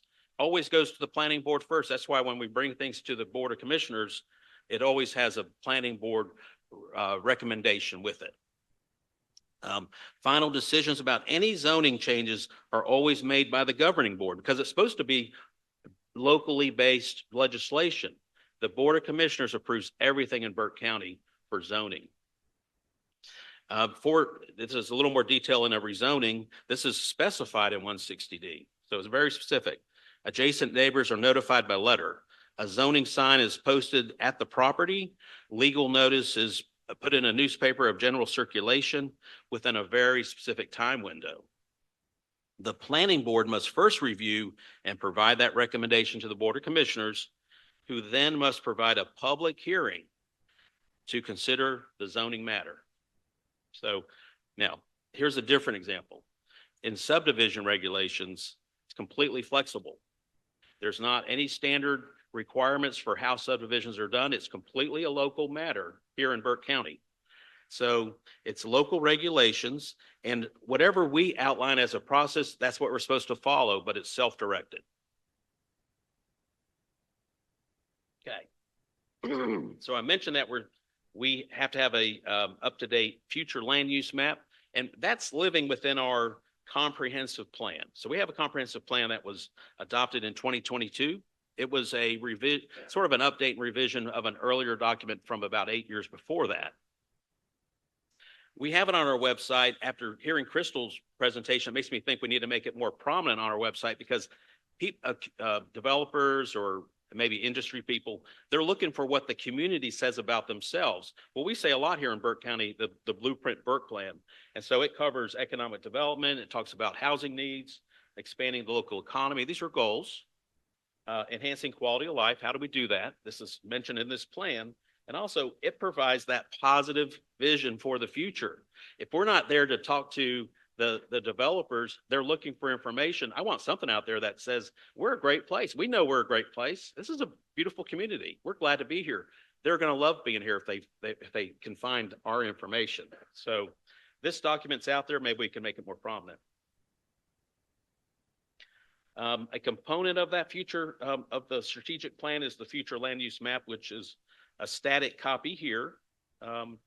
And it sort of tracks closely with current zoning, but it's meant to show trends in future land use. And these uses are compared to zoning requests or trends that we're seeking as a Board of Commissioners. If a rezoning request does not match a future land use map, particular parcel, but the request is still reasonable, the Board of Commissioners are able to approve that rezoning request and find the closest suitable zone. So that's how we work that. Along with the comprehensive plan, the staff operates the Burke County zoning code. We're going to take a little dive into that in here in a few minutes, but the code provides land uses for each zoning. Each property, there's a zoning assigned to it, and there are kind of standards for development and how things work. And it's on our website. It's actually pretty easy to find. And you would select the Burke County zoning ordinance icon, which I had on that other slide, and we'll do a deep dive into that. Alan, Okay. Yes. can I stop you just for a second? Let me just ask a simple question here on the Unified Development Ordinance, things that we're doing across the city, the municipalities and things like that. For an example, like Bethel Road. Okay, on Bethel Road, we've got a community built sidewalks. Okay, the sidewalks fan out of right there on the road there. But there's sidewalks to nowhere, it looks like to me. I mean, when I see stuff like that, I know we got to jump through hoops and things, but you look at the rest of Bethel Road, and you say, well, how's that sidewalk going to go? How's it going to go this way? How's it going to go that way in the future? Without a lot of road work and those kind of things, which anyway, I just wonder how those things work. Why it seems like some of those things are frivolous almost. Maybe they could develop a sidewalk after the whole section develops up, or if they're looking down the road, give us an outlay of the sidewalk going all the way to town. Every requirement has to make sense. So I think the city of Morganton has a sidewalk requirement with new development Burke County does not, because we do have so many miles. Actually have a map of roadways coming up, but you know, we need to be strategic about those kind of community investments. I mean, they make a difference in the right places. So, Okay, thank you. okay, thank you. This is the zoning map. So this is current zoning for every parcel in Burke County. Website's there. And there's a little system for pulling up information. My department and many folks are in this all day long, every day. And we direct realtors to this, developers to this, to understand zoning, that sort of thing. So you accept a disclaimer, you search your parameter, and your parameter could be the property owner. It could be the address. It could be a read number. There's lots of things to take a look at. As you zoom in, there's going to be more detail. More layers are accessible to you. You can kind of pull in and really take a look at our county. So it's really fun for folks like myself. We enjoy that. This data set, though, is managed by our IT department. So we thank them for their regular help. Okay. So if you're looking at a parcel in our county and you look at the zoning ordinance, at kind of side by side, under the table of uses, which is uses that are allowed by right, meaning that if the zoning's there, you can do that use as kind of can carry forward. Some things are accessory uses to the primary activity, and others require a special use permit or have special standards. Now, most of those special use permit items are things that should fit into the community, but we want to take a site plan look at it if they go to the Board of Adjustment.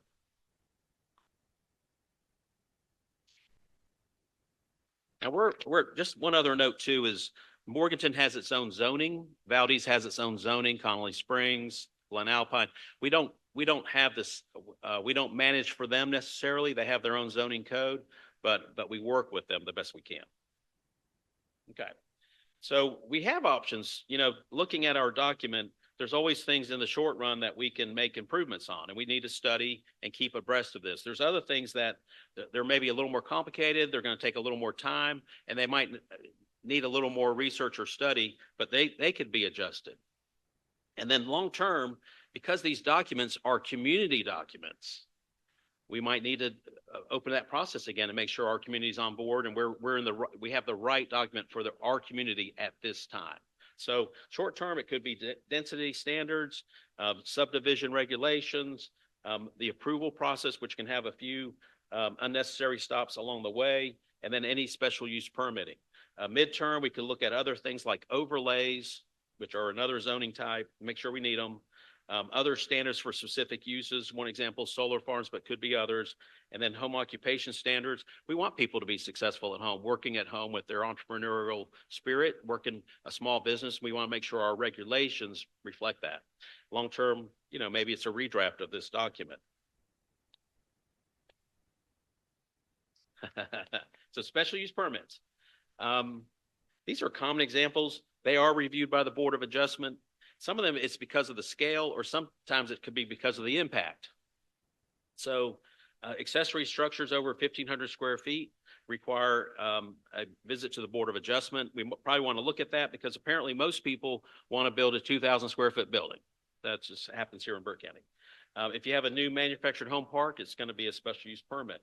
Campgrounds, we probably do one of these every year. It's pretty popular here in Burke County. We have some, we look at it from a site plan standpoint. It's consider safety, access, and all those things. And those are approved by the Board of Adjustment. Special event grounds, that could be a wedding venue, a kennel, a brewery, or cell towers. Okay. So pertinent to development is the lot size table. And oops, did I lose a page here? Sorry about that. Okay.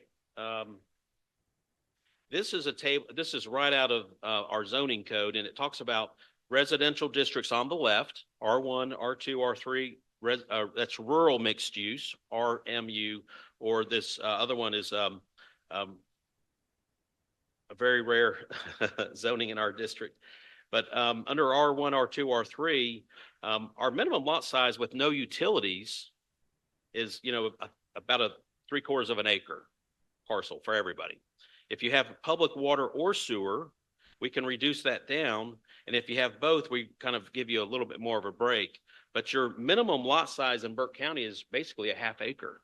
Now, we know from a really thorough discussion yesterday with Willis Engineering, how little sewer we have, but where we have it is so crucial.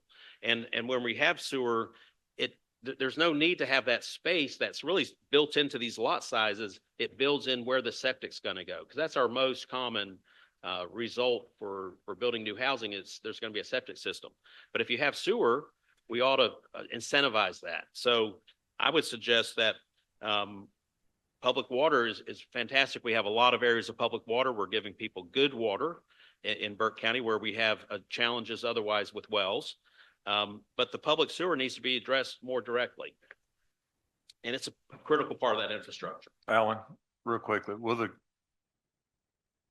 it was my hope and I think my belief that when we approved conditional zoning a few months ago, that would give you guys an opportunity to look at this. But how do you communicate to a potential developer or a potential person who wants to build a home whether or not they should choose traditional or conditional zoning permit request? Well, that's a great question. I think if we have it built into the code that if you have sewer available or water and sewer available or both, whatever, either one, but mainly sewer, we change this table so it's by right. Okay, you're not asking for anything special. You meet the table. And I'll tell you, I've talked to Lennar Homes last week and another firm this week, and they're looking at 3 units an acre or better. That's really how we're going to get a national builder here, is they need more density. So this table doesn't really help them. Conditional zoning would, but there is a process to that of it's rezoning with the site plan. So if we can offer more options with by right, we're going to help everybody out, including getting more housing here. So it's not a matter of a developer showing up and saying, I want to file it for a conditional zoning permit based on, and they give you the information. So what you're saying is that we have more regulatory hoops with a conditional zoning permit than we do a traditional? Well, right now I can't approve it, right? I can't approve their smaller lot size, but conditional zoning is a tool to help with that. Also helping this table by facilitating a smaller lot size would be something that we don't have to jump as many hoops for them. Okay. Okay. Okay. So I stole this map from the presentation yesterday. Okay. So sorry about that. But it's so fascinating. So we see lines. So most of our sewer that the county manages is in East Burke. Well, that's fantastic because East Burke is growing. And East Burke, we have the benefit of City of Hickory. Do you know, one of the developers yesterday said, we know all about Hickory, so we're interested. So we'll look at Burke County, but we would just want to be real close to Hickory. I'm like, well, we got a lot in Burke County, so you need to come see us because, you know, you need to learn more about our community because we have a lot to offer as well. Anyway, we know Hickory Airport's growing. We know Appalachian State just landed in Hickory. Well, it's on the line. We could benefit just as much as Hickory could from that. And then, of course, the City of Hickory, which has grown and trying to expand, they've purchased a lot of property in Burke County. The squiggly line near the top,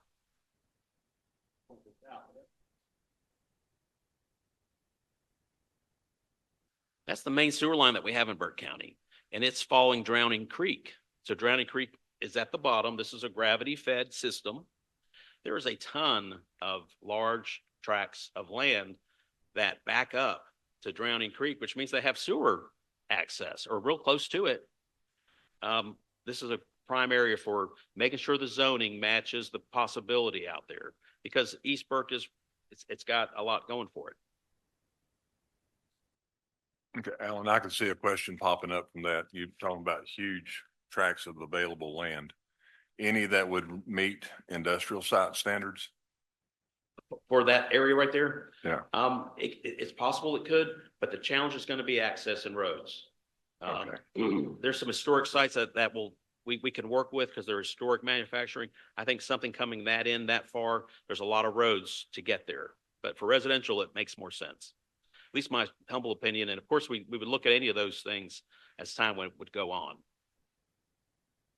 So I'm going to transition here to the subdivision ordinance. Okay. It was developed in about 1998. It was approved by the Board of Commissioners, and it has had maybe very few changes since 1998. It covers all subdivisions of land in Burke County. So we have two types of subdivisions. We have minor and major, and it ties directly to roadway and infrastructure. We have two types of roads, public and private. A minor subdivision is 1 to 6 lots. Anything more than 6 lots is a major subdivision. There's a separate approval process for major subdivisions. There's also an infrastructure increase for major subdivisions. So major subdivision roads meet NCDOT standards. That means that they're within a 45 to 50 foot right of way, and they're paved to 18 to 20 feet with a roadbed of 6 inches of ABC. There's an additional requirement that you can't expand to a 7th lot without bringing more of that affected area up into compliance with the subdivision standards. So we're stuck usually a lot of times. So before I forget, one of the questions I've had from constituents that have what would qualify as a major subdivision, what's the process of getting the North Carolina Department of Transportation to come in and take over that private road once they meet those requirements? It's a very complicated process. I can think of 3 circumstances in the county right now where they were a major subdivision. Their infrastructure was put in as such. They have water, they have the right of way, but their road is deteriorating over the last 25 years. And it troubles me that we have these subdivisions out there that folks are struggling to get in through the potholes to get into their house. Yeah. But they don't understand the process of getting the DOT to take that road, even though it was built to DOT standards based on the fact that it's a major subdivision. Is there any way we can in the future, or you could get with me so I can answer those questions about what the process is? Or is there someone else I should talk to? It's NCDOT's policy. But they, in my younger years, they would accept more roads than they do today. There's just more of a process to it. Then they started building in standards where you have a subdivision of 20 lots. Well, you have to have like over half occupied before we'll take over that road. They had a lot of things built into that, those kind of regulation and rules. I don't think it's gotten any easier over time. But there is a guarantee that they take it if you meet their standards. It may not be today, but if you meet their standards, my understanding, they can't just say, no, we're not going to take it. There may be, if you meet the requirements, and I hadn't heard the occupancy one yet. That's a new one. Yeah, I had heard one time that there has to be at least 7 residents that have developed on the road. Yeah. In order for them to even apply for that road to be taken. So, but I don't know. That's just something I heard a while back. Well, from what I heard, we're not gonna get no help. So we better economically figure out how we're gonna do the roads. Thank you. Oh, was that a question? I'm sorry.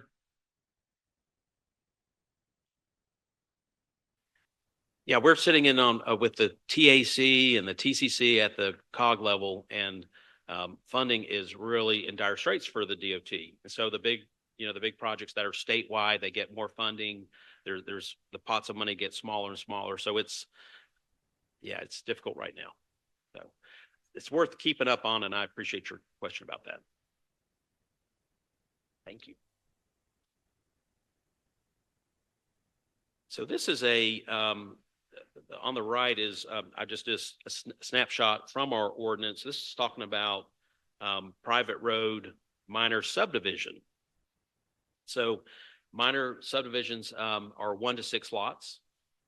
There's standards for new driveways or roadways to access those lots. If you're developing 1 to 3 lots, you need a 20-foot wide driveway easement. So it's really just a driveway. There's no standards for construction per se.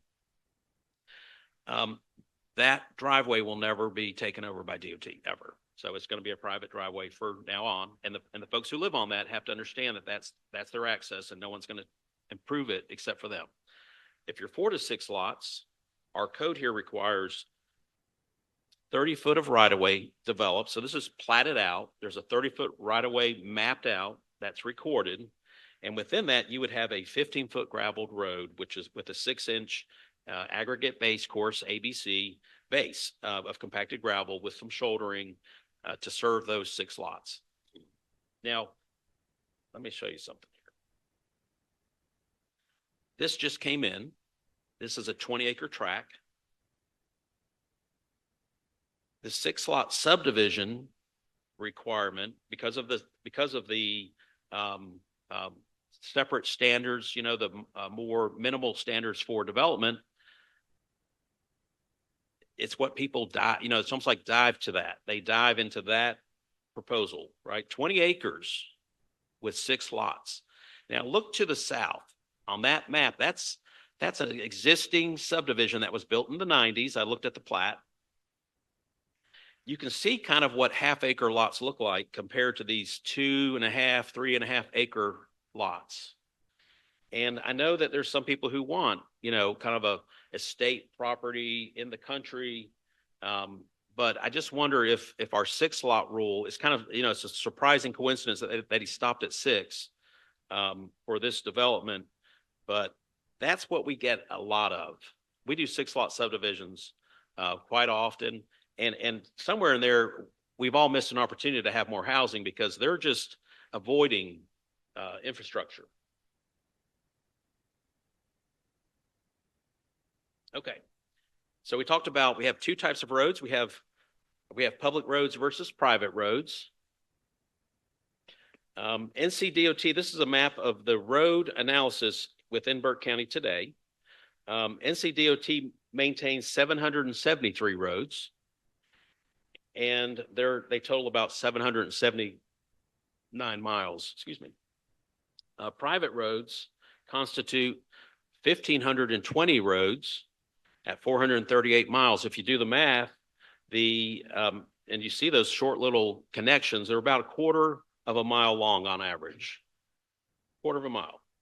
So the private roads will never be taken over by the DOT. And in fact, I don't know if everyone's aware of this, but counties don't do roads either. We don't have a road program. We don't do roads. We don't have a streets department. That's what cities do. Cities and the DOT.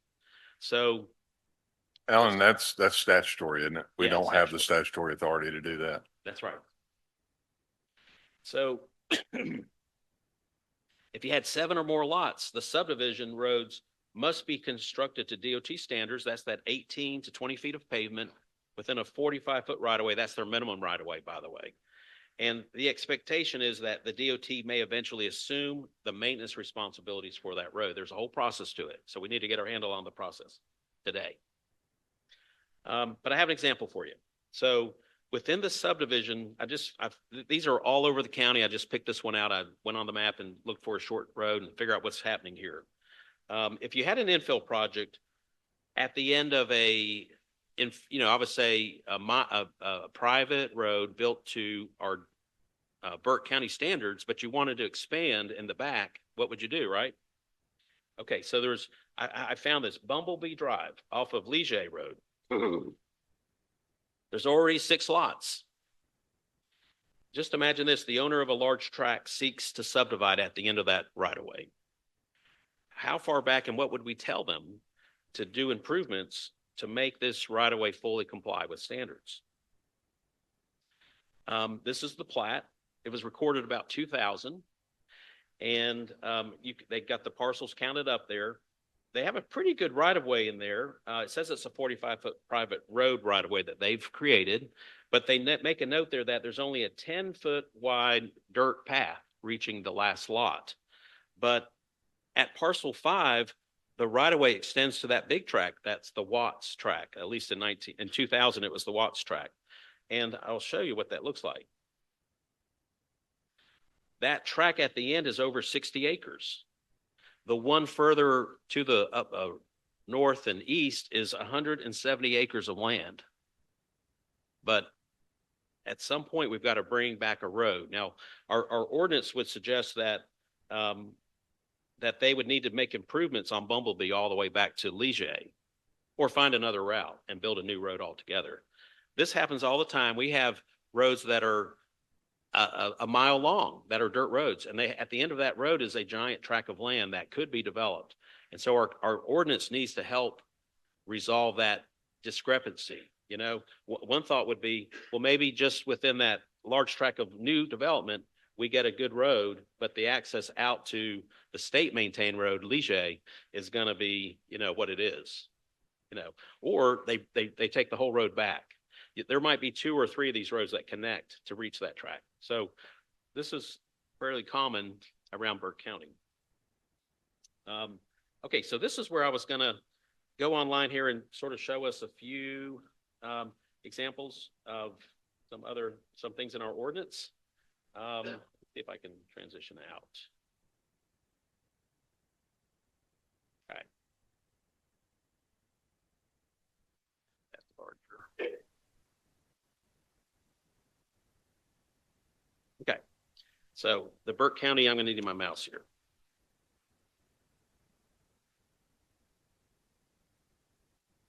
Oh, I think it's thinking. Takes a minute. Okay. So this is Burke County zoning. This is live to the GIS site, burkenc.org GIS. And if we found a tract of land, let's do a search. Maybe it'll jump up on that.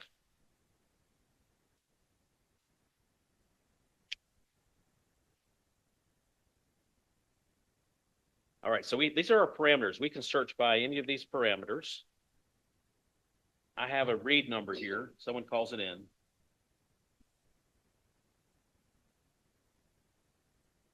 I guess we're a little delayed on this live feed here.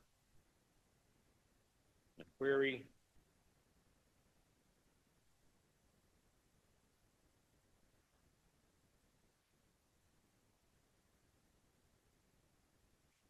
Give us 1 second. Sorry, technical difficulty.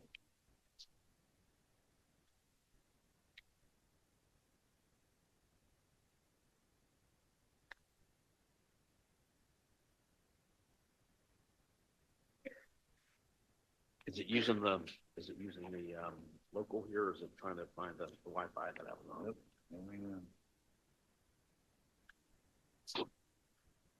I'm sure I'm using this. Want to turn the Wi-Fi off? Because that's over on the table.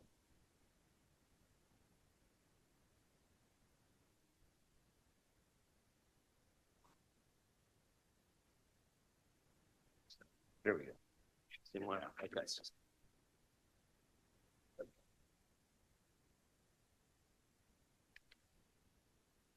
Let's imagine that a developer calls in, or a realtor, or someone's looking at property.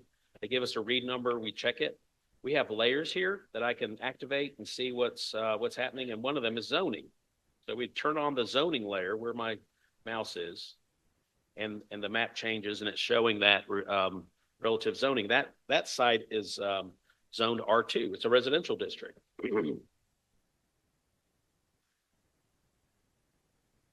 Might be in the same issue with this.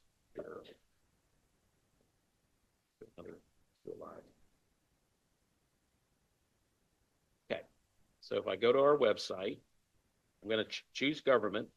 I'm going to go over to let me expand it. Under government, go to planning or zoning. Okay, so we try to have more information on our website. We want people to find data, information. People do research anytime it's convenient for them, and it might be at the weekend or middle of the night. But we have a lot of applications and things that we often use that are on our website. But here's that link to the zoning code. So this will come up. Now, the good part about it is a searchable document. If you have a term that you want to research, you can actually use the search term there. But I'm going to show us some of the things in it. We've got a nice table of contents. We have purpose statement, how to use the document. We have definitions, a lot of definitions. And then we have our zoning districts, Article 3. And we describe what those are, kind of examples of what those could be about. Okay, all of our commercial, residential, general business, light industrial, industrial, that sort of thing. We have height standards there. We talk about different uses there, how to apply the ordinance, and other standards for the development. But in R2, I'm going to focus on, that was the zoning that we found. It's a residential zoning ordinance. So anything with an X is allowed use by right, meaning that you don't have to ask permission for that. It's a use by right. S is a special use requirement, special use standard, and accessory dwelling units are accessory to the primary use. But you'll notice that a lot of the other activities that happen in a district are not going to be permitted there because it's residentially focused. So a lot of businesses wouldn't happen there. But it would be suitable for residential infill, subdivision, that sort of thing. One other one I'll do real quick here.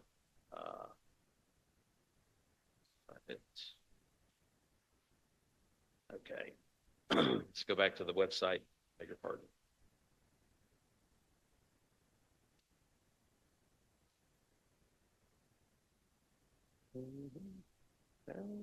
Taking a minute. Oh, darn. Okay. Let's try it from this way.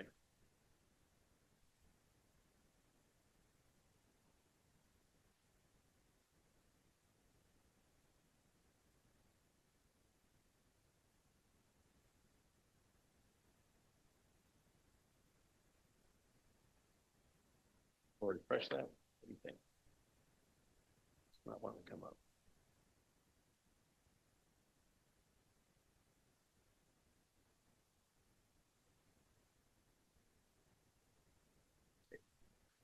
Let me go back to this. So the other site was one that was I had already seen was zoned residential mixed use, and here's the example. They might what if they wanted to do a campground or a special use site where they could do a special event place or bridal, wedding venue, that kind of thing. We could use our search tool here and look up that use. Okay, so special event ground. We have a definition for it. These are helpful because it kind of clarifies what we're looking at, what we think those types of uses are. And it helps the public understand what they could do with that type of activity. We also have special requirements for it. So there's some general requirements about site plan, which we could adjust this, make this into a unified way. All site plans have these elements to them, but there should be some special standards that just apply to a special event grounds, and we have them. So imagine a special event ground. It's in the rural area. We're going to need to know the type of events that are proposed, how many customers we can expect at a special event, any vendors, what type of signage they're going to be looking for, any vehicles associated with the use, any trips, the number of vehicle trips, and maybe how many special event activities they're going to have on a given day. So this would be something that the Board of Adjustment would study and review. Okay, that's how the special standards work. But we have them for other uses too, racetracks, kennels, other things, crematory, barge, that's for the lake, land clearing and debris, landfill type stuff. Further back in our ordinance here, we have a signage standards and details, and then we get to keep moving down. Fencing. And then any other design standards that come with new construction or buildings. We do want quality,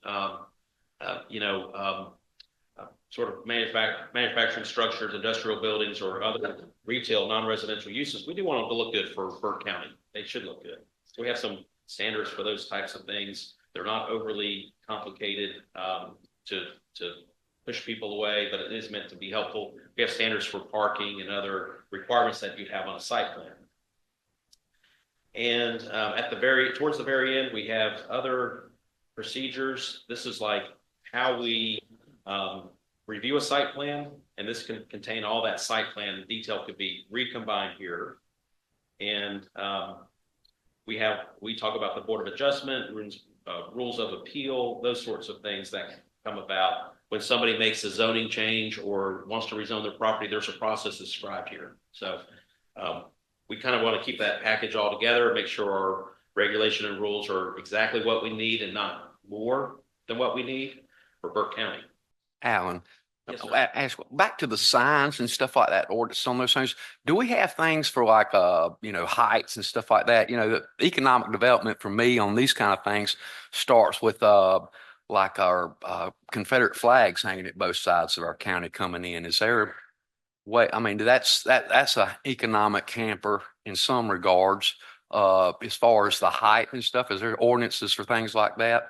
Yeah, we have some regulations on that. I would say in general, our regulations are, they're sized for industrial is going to be a better sign than maybe for, the mobile home park. I mean, we're going to have some scaling that would go along with, for signage. What flags in particular? Flags, Yeah. we don't regulate flags. Really? So a flag like that at each end of the county is okay, per se, as far as our growth moving forward?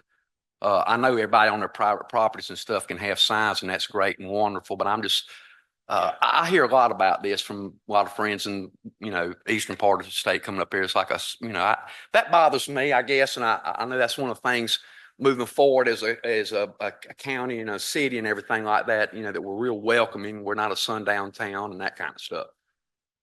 Is that off base what I'm asking Well, at this time?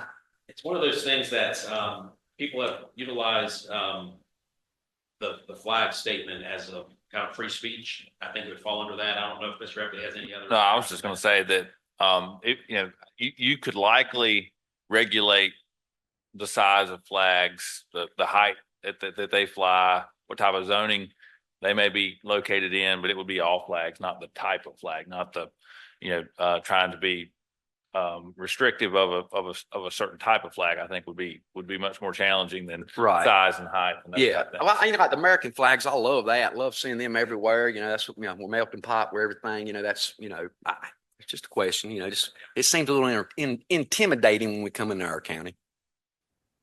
Well, I know we tend to struggle with that topic. So the last slide I have is really just sort of, for commissioners to ponder.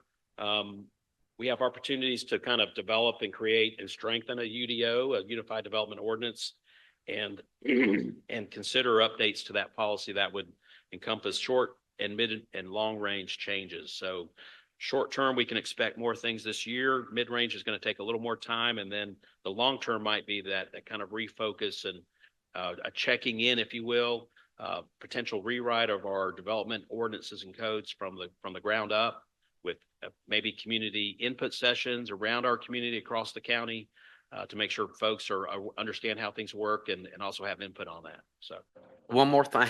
I'm sorry. On the UDO, is that something we can collectively get together with all the municipalities like Valdez and Walker, because everybody's kind of on a different page, and collectively work together? I mean, all those, do we come to collectively, all the municipalities in the county, and talk about these things, how we can do it unified together as a team, everybody?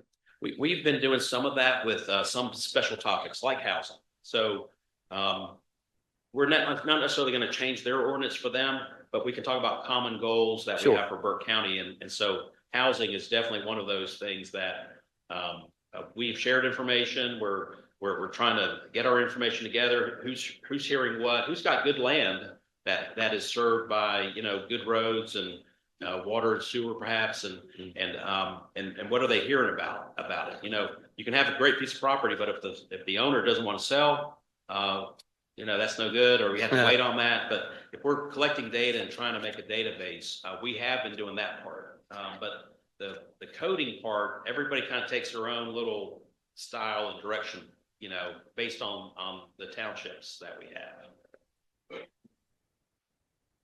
Alan, can we go back just a moment to I don't think you have to go back to find the slide, but maybe it wouldn't be far, but the minimum lot size that we Yes, sir. discussed earlier, what avenue do we need to take or would we need to take to make adjustments to that slide to account for sewer and water perhaps separately and reduce those densities in areas where we do have public sewer in particular available and water for that matter?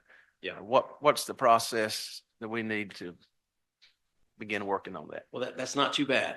That is a text amendment, and we would bring a text amendment to the planning board for consideration. Well, we'd have a conversation with them about it. I want to talk to them anyway about this meeting and what we've been sharing and hearing.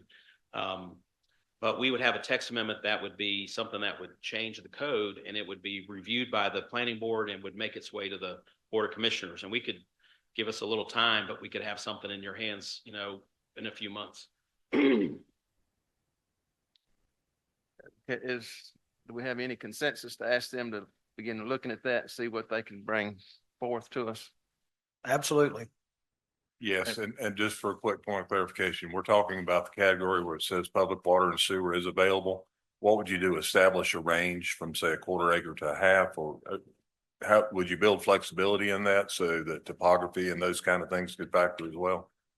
Well, we need to look at all those issues, but if you have sewer, there's a lot of different ways to build a house to account for slope. I mean, you know, I worked in Asheville for quite a few years, and there was really very little topography that was a challenge to finally build a house. In fact, some of those houses will have a smaller footprint to address the slope challenges, but they'll just go up. Hey, Alan, would you go to your last slide? The last slide. Yeah. I think maybe to just, as Mr. Chairman, as you're facilitating consensus amongst the board, those short-term deliverables that Alan's talking about, where density is a component of that. If direction can be given on your strategic plan, what we would consider short-term were density, the subdivision ordinance. So like the example that he shared, where someone literally came in with 20 acres last week, but you know, stopped at 6 lots. You know, that could be 25 lots. You know, but some of the code requirements that we have make that cost so exponential that is prohibitive. They literally stopped at 6 for that, and they told Alan that. So you know, that's a perfect example. So if the board is agreeable and gives that direction for the short, mid, and long term, the short term I think could come back and, as Alan said, 90 days or so. But we would try to touch on all of those things. You know, he mentioned auxiliary structures that are more than 1,500 square foot. Like, we can't explain where 1,500 square foot came from, and if it's more than that, it requires a Board of Adjustment approval, and that, you know, elongates the time. It makes the cost of development higher. So, you know, we can work on pretty quickly any of those short term or all of them if it's the board's direction, and get both mid and long term on your strategic plan too. Everybody okay with that process?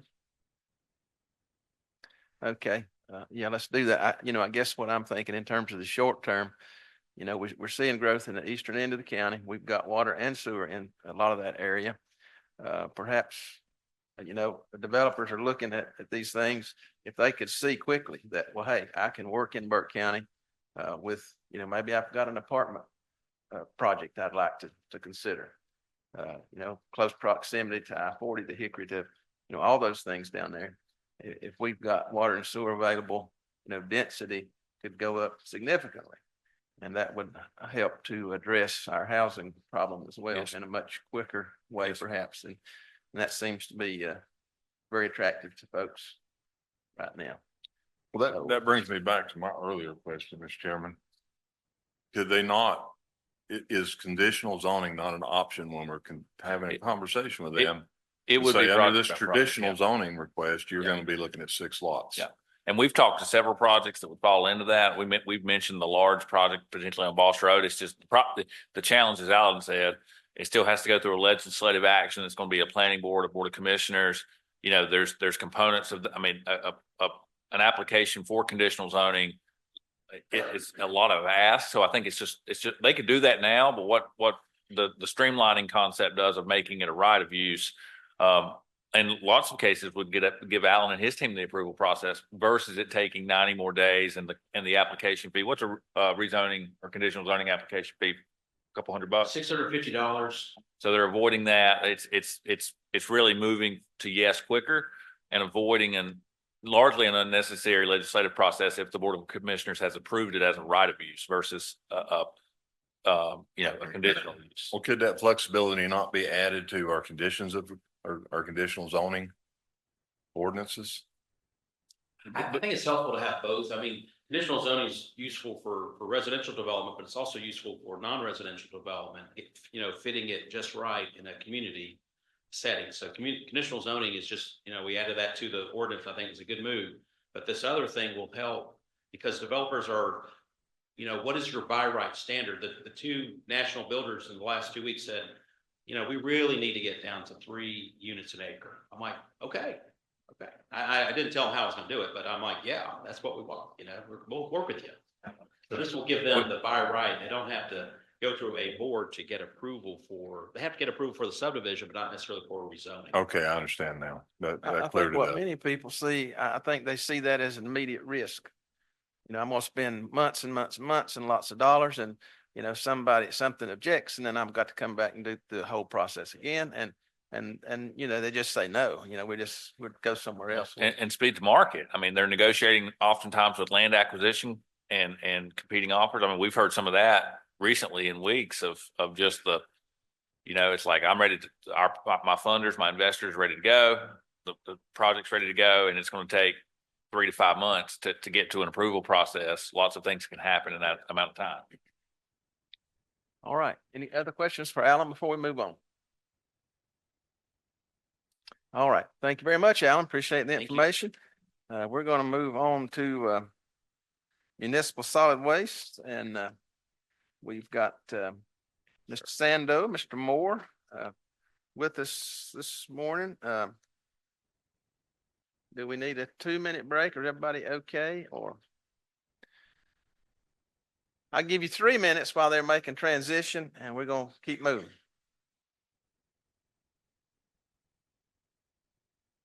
All right, with that short break, we'll come back to order and we'll hear Hugh.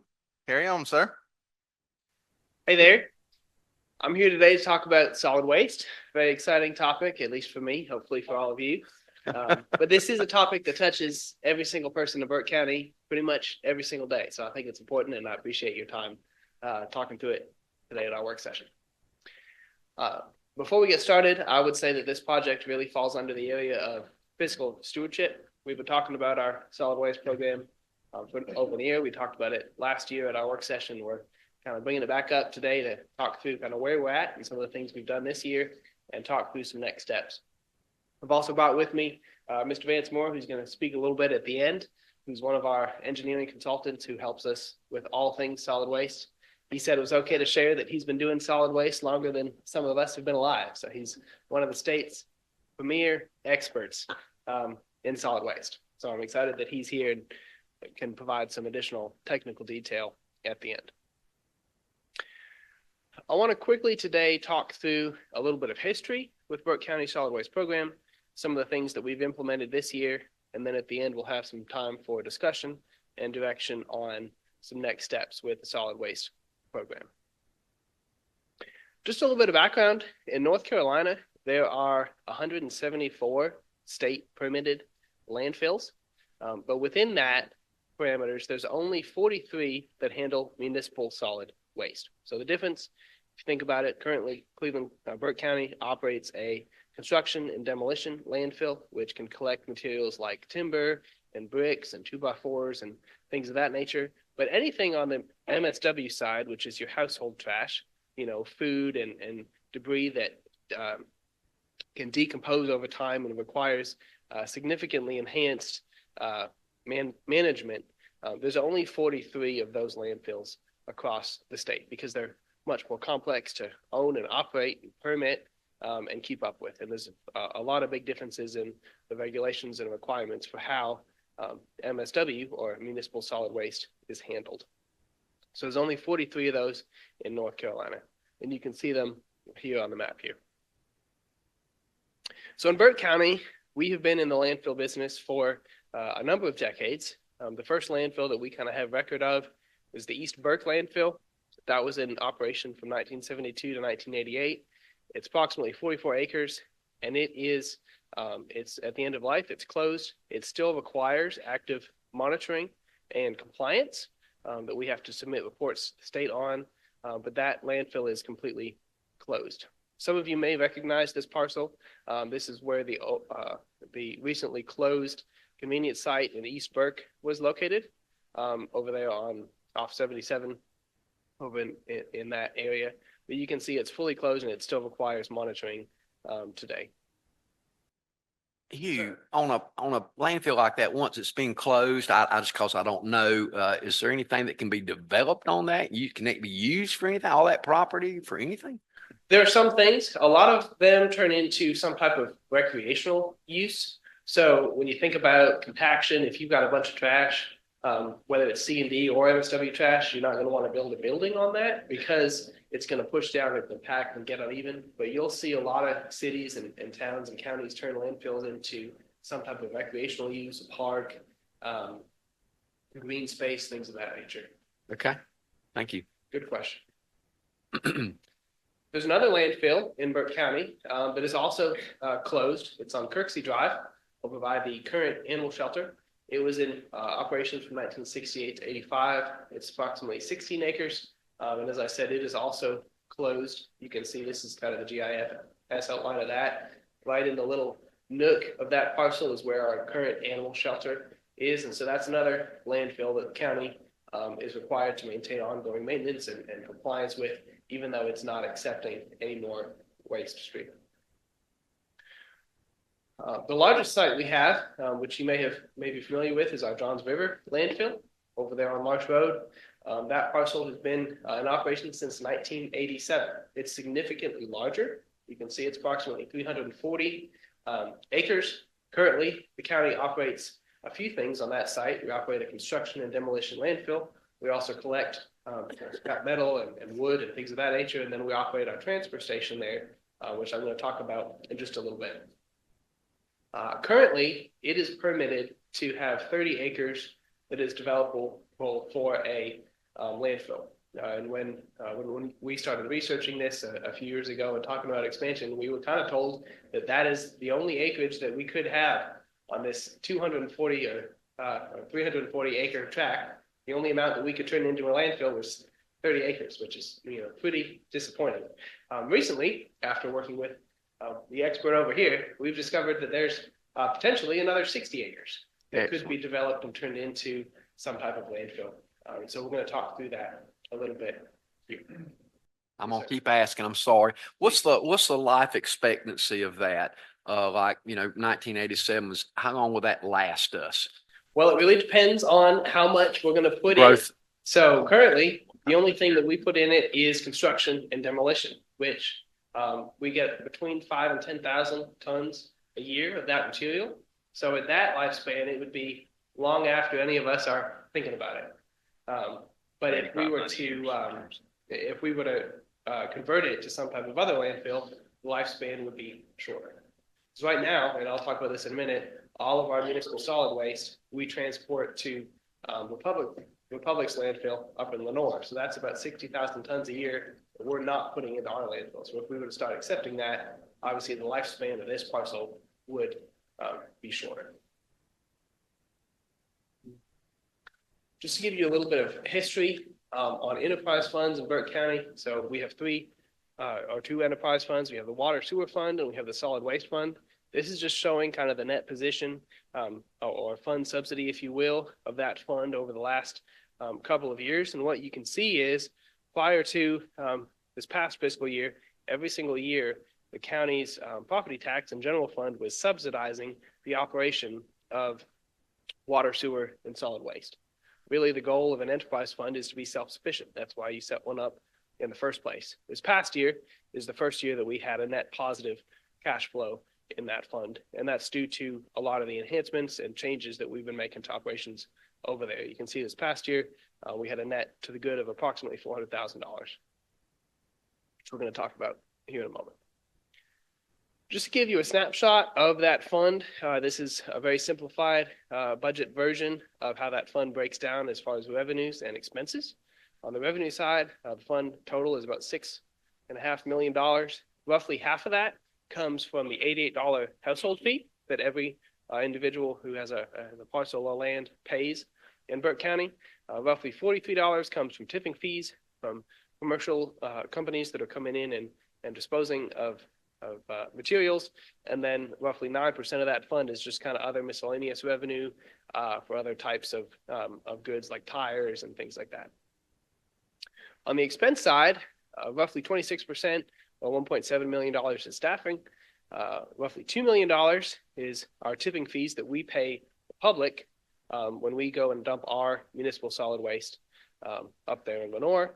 And then roughly 1.5 million is operations. So, and then another 1.3 is kind of the remainder of that fund is both capital and deferred maintenance, and setting aside things for like in the future when we one of the things we have to do is set aside money so that when the landfill is at the end of life, we have appropriate financial resources to close and cap and seal off that landfill, just like the first two landfills that we talked about. So that's kind of how that fund breaks down. Yes, sir. So I'm assuming that the ongoing monitoring fees are built into that too? Yes, sir. The costs? Yeah, so those would be built into the operations budget. And one thing, yes, sir? Go ahead and finish with him if you want to. Oh, I was just gonna say, one thing you'll notice on that slide, on the expense side, 31% of our expense is directly spent sending our trash to Republic. So almost a third of all of our expenses are at the mercy, if you will, of Republic's tipping fees. And we're gonna talk about that too. How much do we have in that capital and deferred maintenance fund? Anybody know? That's not an actual fund. It's an expenditure line item. So that's what's in this year's budget. If you took the total fund budget's about 6.6 million.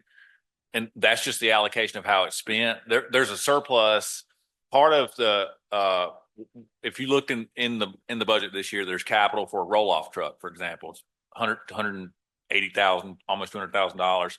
There's no specific equity in that fund because the solid waste fund's never operated in a surplus. It's been using subsidy dollars. So that's just saying for the first time in the 2024-2025 budget that we're operating in, there's about $500,000 of budgeted surplus, Commissioner, where we've said we expect our revenues to be 6.6. There's program planned roughly $5.9 million of expenditures. There's a little bit of planned surplus, and what deferred maintenance would mean is so that we can continue to buy, like the compactor we talked about yesterday that is $1.2 million and ours has a couple thousand hours on it. And if it breaks, it's our only one. Trying to put reserves away like any other business would do, so that when those costs come, or if this board gives direction for MSW permitting and those type things, construction, that we're not taking from taxpayer money to do that. It has to try. We're trying to build some equity that's just not there currently. Yes, sir. We talked about this slide last year at your work session. This was kind of the goals that we had for this current year. The first one, we talked about a household curbside C&D fee, which was implemented, continuing a long-term rate stabilization study. And then last year, we talked about an opportunity for us to transport our own waste to Republic's landfill that was going to hopefully have some significant cost savings. And then the other thing that we talked about last year that we've successfully implemented this year is implementing compaction for cardboard at our convenience sites, which allows us to have the manpower due to the reduced volume of that compacted cardboard to transport that ourselves as well, which saved us $160,000 on our contract with Republic. So how did we do with those things? Well, we did successfully insource transporting our MSW waste to Republic's landfill this year. So the upfront cost, we had a few staff that we had to hire. We had to lease some trucks and buy some equipment. But the additional costs for this current year are roughly $250,000. But on the savings side, we were able to negotiate a reduction in tipping fees from Republic of $20 per ton, which over the year with our tonnage is roughly $1.3 million. So this year we've had a net impact of approximately $1.08 million that we've saved through just transporting our own waste to the landfill versus having Republic come and pick it up and transport it. So that's been an incredibly successful program.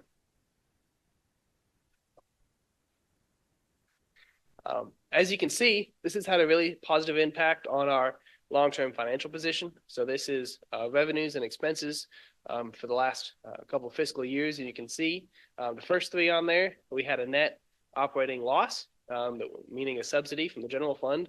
And for the last 3 years, we've had an operating surplus, which again allows us to take those dollars and program them into long-term sustainability, setting aside for capital needs, making sure that we don't get to a place again that we have to subsidize this fund with the general fund. And you can see this year, we're definitely on track to have the best year that we've had in a long, long time. One thing that we know is that the amount of waste that we accept is relatively constant. So the graph there on the left-hand side is our tonnage by month that we take in for the past 3 years. And then on the right-hand side, I have our current fiscal year on here too. And what you'll see is, while there is some volatility month to month, long-term, the amount of waste that we accept is relatively constant. It goes up very marginally each year, which tells us that if we're trying to do some long-term predictions, we can really count on these numbers as being accurate. I will notice, you'll see a noticeable increase in recently on this current fiscal year of our MSW intake. We attribute a lot of that to the hurricane and all of the debris that was a part of that. But for the most part, we've really seen this very steady stream of waste coming in, which lines up with the fact that our population growth has been relatively flat. Excuse me. Just to kind of give you a summary of how the waste management system works, this is kind of a flow chart, if you will. We have the county convenience sites that we operate where residents can go and drop off their municipal solid waste and some other types of trash. Those collect roughly 13,000 tons of material a year, which county staff then transport in roll-off trucks to our transfer station. On the commercial side, we accept roughly 52,000 tons of material a year. That's a combination of just general commercial contractors and people that do things of that nature that are coming and disposing of their waste at the landfill, but that's also curbside. So when the city of Morganton or the city of Drexel, who contracts with Republic actually to collect their curbside, comes to the transfer station, that falls into that category as well. All of the waste at the transfer station, the municipal solid waste, is then transported to Republic's landfill for its ultimate disposal. That's the piece that we started this year that saved us $1 million. One thing that I pointed out earlier in the slide is the fact that almost a third of all of our cost in this fund is going directly to Republic for their tipping fees. So currently, as I said, the county collects between 60 and 65 tons of MSW every year. One option is to continue doing what we're doing, which is to have a transfer station, which costs roughly $24 a ton to operate, maintain, and staff. And then the Republic landfill, which we pay roughly $36 a ton in tipping fees, which again is a reduction of last year when we were paying closer to $55 a ton. And we feel like the rate that we get from the Republic is very competitive. It's a great rate, tipping fee wise. If you benchmark it against any other landfill within, an hour and a half of us, which is farther than realistically we could drive every day, it's a very, very competitive rate. But we are completely really at their mercy for what that rate is going to be. And for example, this year, they're proposing a 5.1% rate increase. And we don't really have many options other than saying, okay, that's what we're doing. Option two would be for us to begin discussing and pursuing research around having a county-operated MSW landfill. That is a very long process, so it takes 2 to 3 years at a minimum just to kind of begin the site design and permitting and due diligence and all the pieces that go into constructing an MSW landfill. If we were to do something along those lines, to your question, Commissioner, we would estimate, based on our current waste, that landfill would have a lifespan of roughly 35 to 40 years. But over the lifespan of the landfill, we would save at least approximately $36 million. Again, because we would be in control of all of our operational costs, our staffing. We can make changes as needed versus every year asking Republic, how much are you going to go up this year? Is it 2%? Great. Is it 10%? We're kind of stuck with whatever it is that they have to give us. Is there anything we can do with the 68 acres? Is that part of that process of looking at of doing this there where we're already at? Absolutely. And so we started discussing this when Mr. Moore discovered that we had an opportunity for expansion. So this is an aerial of our landfill. You can see kind of the blue shaded area is the current C&D landfill. All of those red boxes are what would be cells that potentially could be constructed and turned into an MSW type landfill. So that's kind of what that expansion would look like. Again, pending all of the due diligence and permitting and all of those type things. But it would be on the same site that we're on now, and it would allow us to really take charge of our own operations versus being at the mercy of Republic. So this is what it could. Again, things may change based on permitting and based on what we discover, because that is a multi-year process to begin researching that option. Mr. Moore has put together, and I know this text is pretty small, but really the goal here is to say that this is a very long and drawn out process, but it's also complicated and is managed in a very particular way. But this would be kind of the annual life cycle plan of a potential MSW landfill. So if we started, as hard as we could go today, and we started with permitting and discussing with the state and due diligence, as I said, it would be a couple of years before we actually opened a county MSW landfill, probably 2029 or 2030. But after that, we would have an opportunity to operate that landfill for roughly 35 to 40 years based on the waste stream that we have today.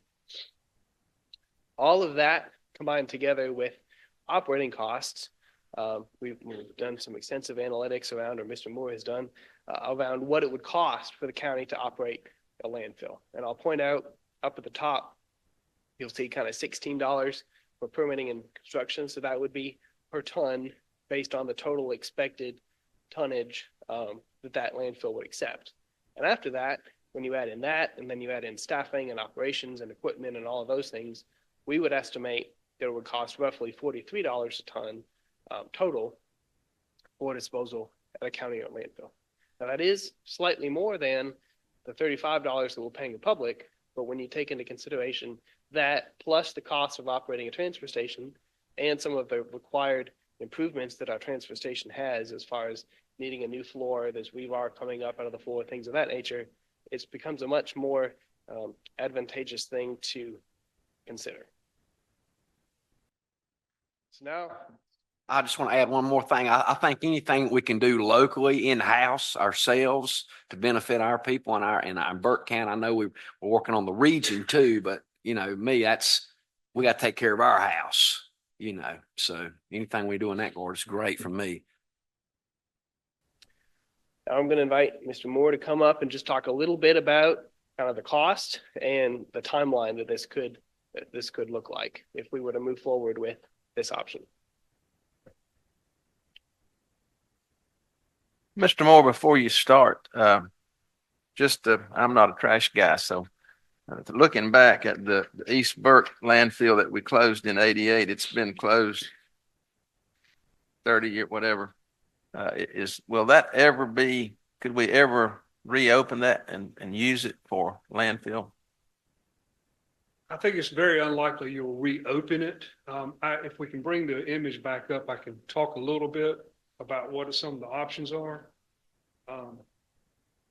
The color is that we had. Right. I think so. No, keep going. The one I did. Oh, yeah. Sorry. All right. So we didn't do a detailed study to come up with this, but what we did was say, imagine what we could do yes, sir. Now, I was talking about the landfill we closed 30-some years ago at East Burke. You're talking about. Okay, yes. Is it, will it ever be reusable or, after all this amount of time? I don't think it's reusable for a landfill particularly. I wouldn't say anything's impossible. Would it be cost effective to reuse it as a landfill? I think it's highly unlikely. It would be Okay. cost effective. Thank It's you. a simple answer. Was it MSW or C&D? I believe these were MSW, correct? Okay. These are closed. I believe these would be unlined landfills that were operated pre-regulatory to the subtitle D regulations. So they would not have liners and leachate collection systems beneath the waste materials. So does that affect we still monitor that? We're still required to do monitoring? I believe they're still monitoring it for groundwater and such and gas.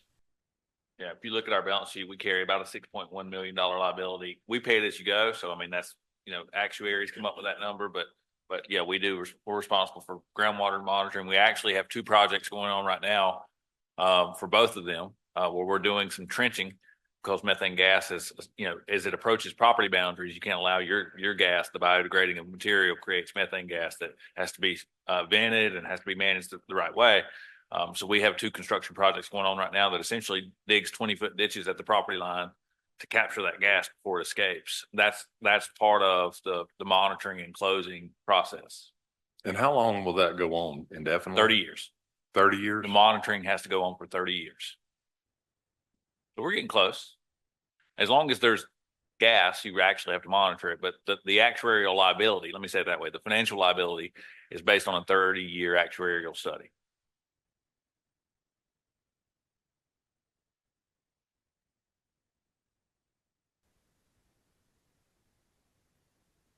Well, anyway, so what we're talking about here is some of the long-term budgets that may happen if you choose to go in this direction. So what we identified on that figure, there's a double white line that indicated a potential for a footprint for the landfill. We made some assumptions based upon how many cubic yards of storage, how many tons of waste would come from that footprint. And that's how we did the financial analysis for this. What I would tell you is that footprint does have some challenges if we can go back. So the first thing that you'll notice is that double white line, that would represent a new footprint for a municipal solid waste landfill. Obviously, the entire existing C&D landfill is within that. This concept would be based upon that C&D landfill actually being relocated into a new lined facility within this. So you'd have to build a cell somewhere outside of the shaded blue with a liner, leachate collection system, and then remove the waste that's been placed roughly a little less than 100,000 tons into the new landfill, and then develop a new liner leachate collection system over where that hatched area is to get this capacity. You'll also see a square area on the eastern side of the site. That is a cemetery. There's no way you could develop this without doing some kind of relocation of that cemetery. There's a lot of studies and things that have to be done for that to occur. So we're making the assumption that that could happen. You also see some light blue lines representing streams that are within that footprint. All of those streams would have to be determined to not be jurisdictional or be impacted to be allowed to be filled over top of for this. Yes, sir. So the area we're seeing that's outlined in red to the west of where we're talking, is that used C&D that's been capped? So no, what this represents, the red outline is what's called the permitted construction and demolition landfill footprint. You'll see squares and so forth on there. Yeah, It would be future phases should you continue to operate your C&D landfill. Those phases would be developed as a construction demolition landfill if you were to continue operating as a construction demolition. but I was asking specifically about the redlined area outside of the double line to the west. Bottom and left of the figure, that is an old MSW, municipal solid waste landfill. Is similar to the previous sites that we talked about. It was filled without a liner or leachate collection system under it. So it would be called pre-regulatory landfill. And I think there were some questions about, are there some options there? There are some options. There are other sites that we have done things that are called piggybacks, where you actually build a liner leachate collection system up the side slope of an existing landfill. So you still have the liner leachate collection system, but you're sort of taking advantage of the valley, the space that's left in the valleys. And you can get pretty cost-effective capacity doing that. Now, we're not showing that here. We're saying that we're staying separate. What we were trying to do is present the most realistic option. So what we tried to avoid, we're avoiding buffers from the property line. We're avoiding 100-year floodplains. Clearly, we're not avoiding some of the things that I'm calling the potential streams. You'll see that potential streams are also shown within your permitted construction and demolition landfill. So again, without getting into all the definitions, what we need to see is, do we already have permission to do that, or do we need additional permission to do that? You'll need to know that regardless if you continue in the construction demolition business or you decide to go forth with a municipal landfill. So if we go to the last slide, I think knowing that, what they were saying is some potential budgets that you may need to consider. And so the FY 25-26, I'd call this a fatal fault flaw analysis only. So next year, what you would do with this budget is say, get somebody that's the stream expert, get somebody that is the expert in relocating cemeteries, and say, what are the obstacles to allow this development, and lay it out for you. And you can make a go, no-go decision for pretty small amount of investment. They will show you what your challenges would be and the likelihood of overcoming those. And then after you do your exploration and come up with that, you can make a decision. Do I continue or do I stop? Continue meaning on this site. This site may or may not be the best option. You may decide after this that a site somewhere else in the county may be your best option to consider. But what this would do, this budget, is to give you some of the information to make better, have better information to decide whether it's a go or no go for this option. The 26, 27, and so forth and all, that is based upon, we've done the go, no go analysis, and you said, this is worth continuing. We should continue looking into this. Obviously, you wouldn't continue unless you achieve some plateau that you're comfortable proceeding, moving forward. So that's the way this is designed. Next year's budget is more, let's do a fatal flaw analysis and decide whether or not this is an option for us or we need to go in another direction. So it just to summarize, we talked about yesterday in our capital plan, the transfer station is going to need some level of investment sooner than later. To build a new transfer station is probably $3.5–4 million. I don't think we need that, but there's going to be a complete new reflooring, the hatch area. There's going to be pretty significant investment into that transfer station at some point. That's what I think makes this, the timing of this decision, more material, more relevant. So if there is an option of an MSW landfill, not only does it warrant likely not investing into the transfer station, but I think it also removes or gives us the option of removing what I would call a material concentration risk with Republic. As Mr. Sando said, they've already notified us this year that they're going to go up 5%. So that, you know, that creates a decision for this board of do we match that? You know, we've had now 1 year of positive cash flow and you know, we see the financial performance of this department turning around and not pressuring the property tax rate. If we incur increased cost on the operational side of disposal, but don't match that with our own rate, tipping fees and household fees, then that's going to start to erode that again. And we start to get behind.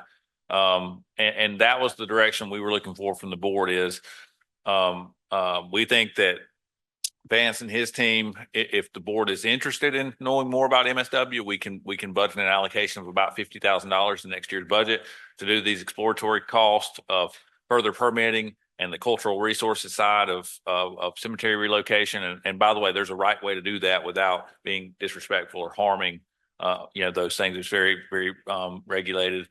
Or are we comfortable in the model that we're in? Which would be, again, accepting this material concentration risk and also accepting that at some point we're going to have to invest into the transfer station. Either are fine, but they come with their own pros and cons. And so that's what kind of, from a staff perspective, we wanted to get some direction from the board, because I think it's an appropriate time to go right or left. I think for me it's really lies in the acknowledgement of the fact this is an enterprise fund. And if we need a new dozer, we need a new a remodeled transfer station, that the fees ought to be set such to where this fund can support it and it not come from property taxes. So I kind of like the idea of knowing what our options are. Our total cost of handling waste right now, if you add in all costs divided by all materials, so just the simplest calculation you can do, not trying to compartmentalize collection side, MSW, transfer, tipping fees. If you just say total cost divided by total tonnage, we're at like $70 a ton, right?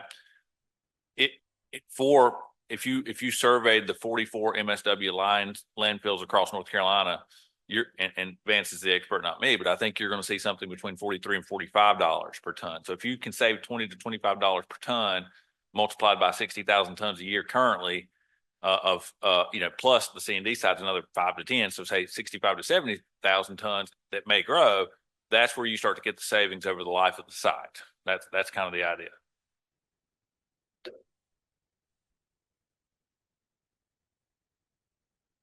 Do we know the end of life for the Republic in Caldwell County? I don't know. I know it's enormous. So I think they have substantial life. Yes, sir.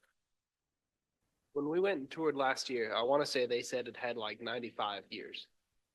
It's massive. Other questions? Can we come to consensus that we'd like to at least explore this idea? And one more quick question. But in asking that, I forgot what it was. It'll come to me. Okay. Do I see consensus to explore this possibility? Everybody okay with that? Okay, I think we have consensus there, Mr. Manager, to go down this exploration trail and see if we want to press on. Okay, all right. Gentlemen, thank you very much. This will bring us to budget pro forma. I'll turn it over to Mr. Manager.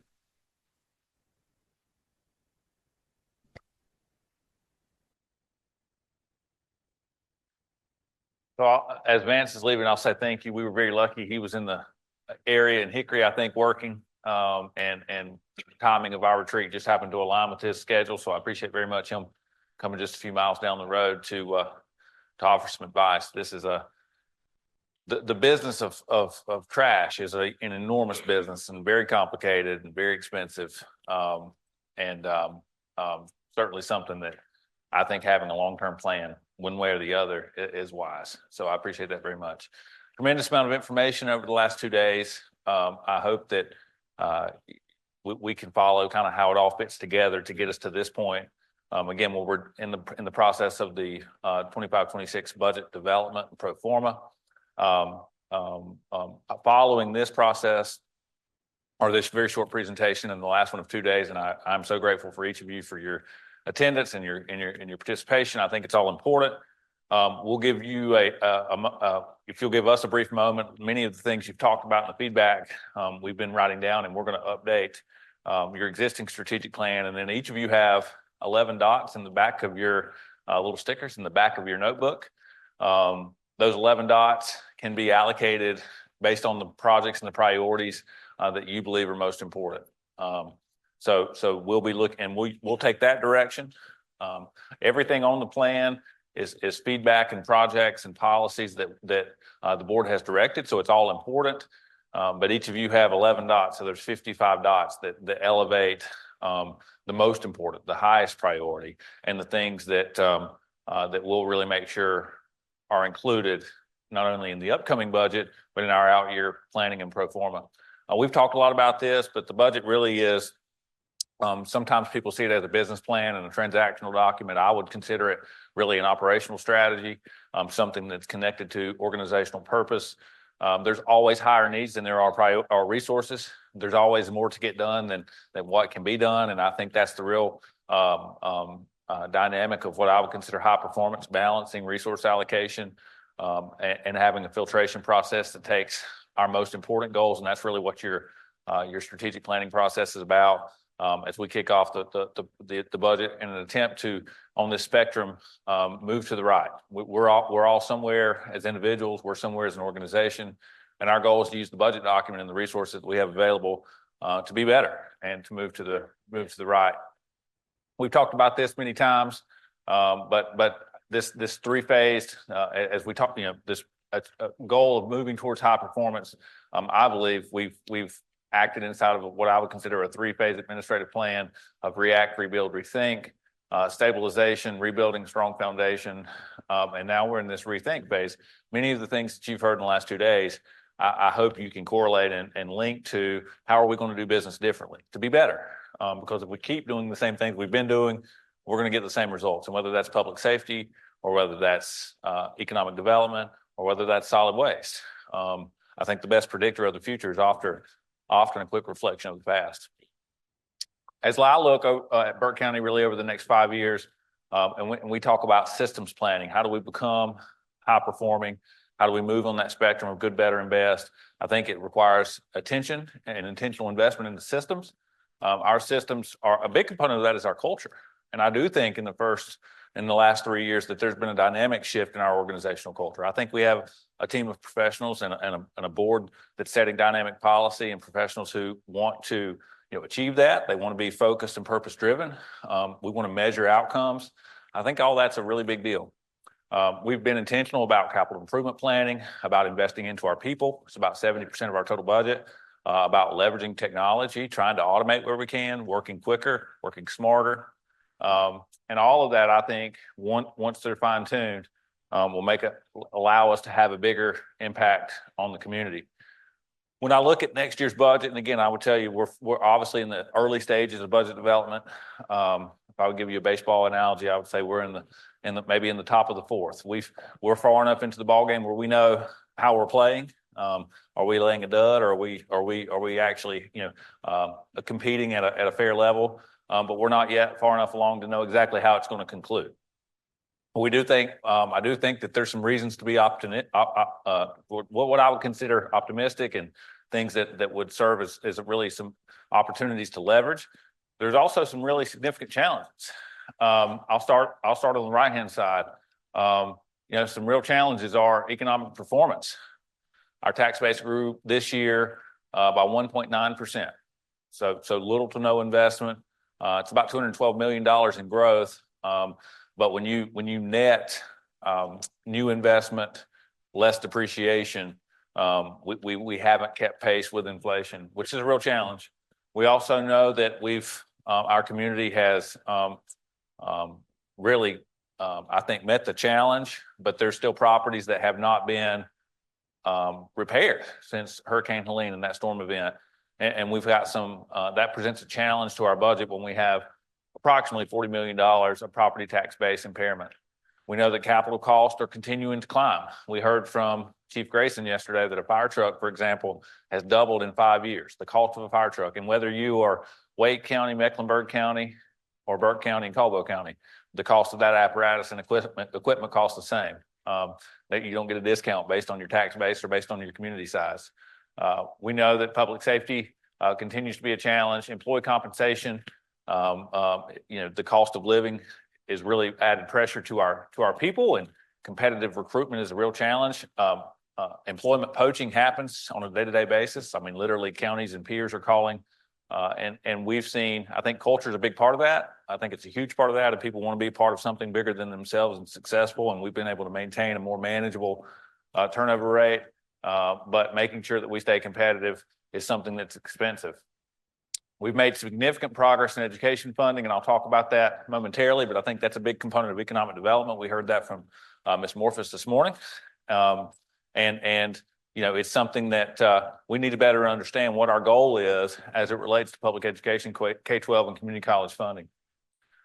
There's just a rising cost of doing business, no matter what company you run, no matter what you do in life. The computer paper costs more. We're seeing, you know, certainly I think it's slowed compared to what it was 24 months ago, but there's just an increased cost of processing, and then risk management because of the cost of Hurricane Helene, because of the wildfires out west. We're self-insured for employee wellness, but we buy insurance for property liability and workers' comp. We do that through the risk pool at the association level. They're reinsured, and there's only about 3 national carriers that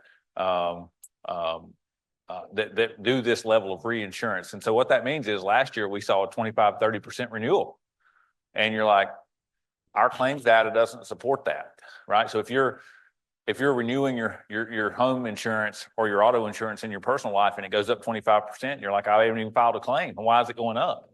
Well, part of that's the market conditions. I mean, the idea of insurance is that they have enough people paying in that exceeds the claims they're paying out. And that's not done on an individual basis. It's done in an aggregate at an umbrella level. So we experienced significant cost increase last year. And although we don't have the final numbers, we're still working with those underwriters. I think that we should expect some level of cost renewal increase this year. And what we've put in the budget right now is about $110,000. I do think that Burke County is approaching the level of evaluating workers' comp and property liability self-insurance similar to that of that we do for employee wellness. I think if you looked at our reinsurance book of business for our carrier, we're probably the largest county. And so we're paying, you know, if we were my point is our cost of paying our own claims may be here, and our cost of buying coverage may be here. And as long as you can manage those claims down, you're going to come out economically to the good. But right now we're continuing to see, we're paying for fires in the West Coast. We're paying for, hurricanes in the Gulf. We're paying for all of those things because there's only 3 national carriers that then lean it out to all the other folks.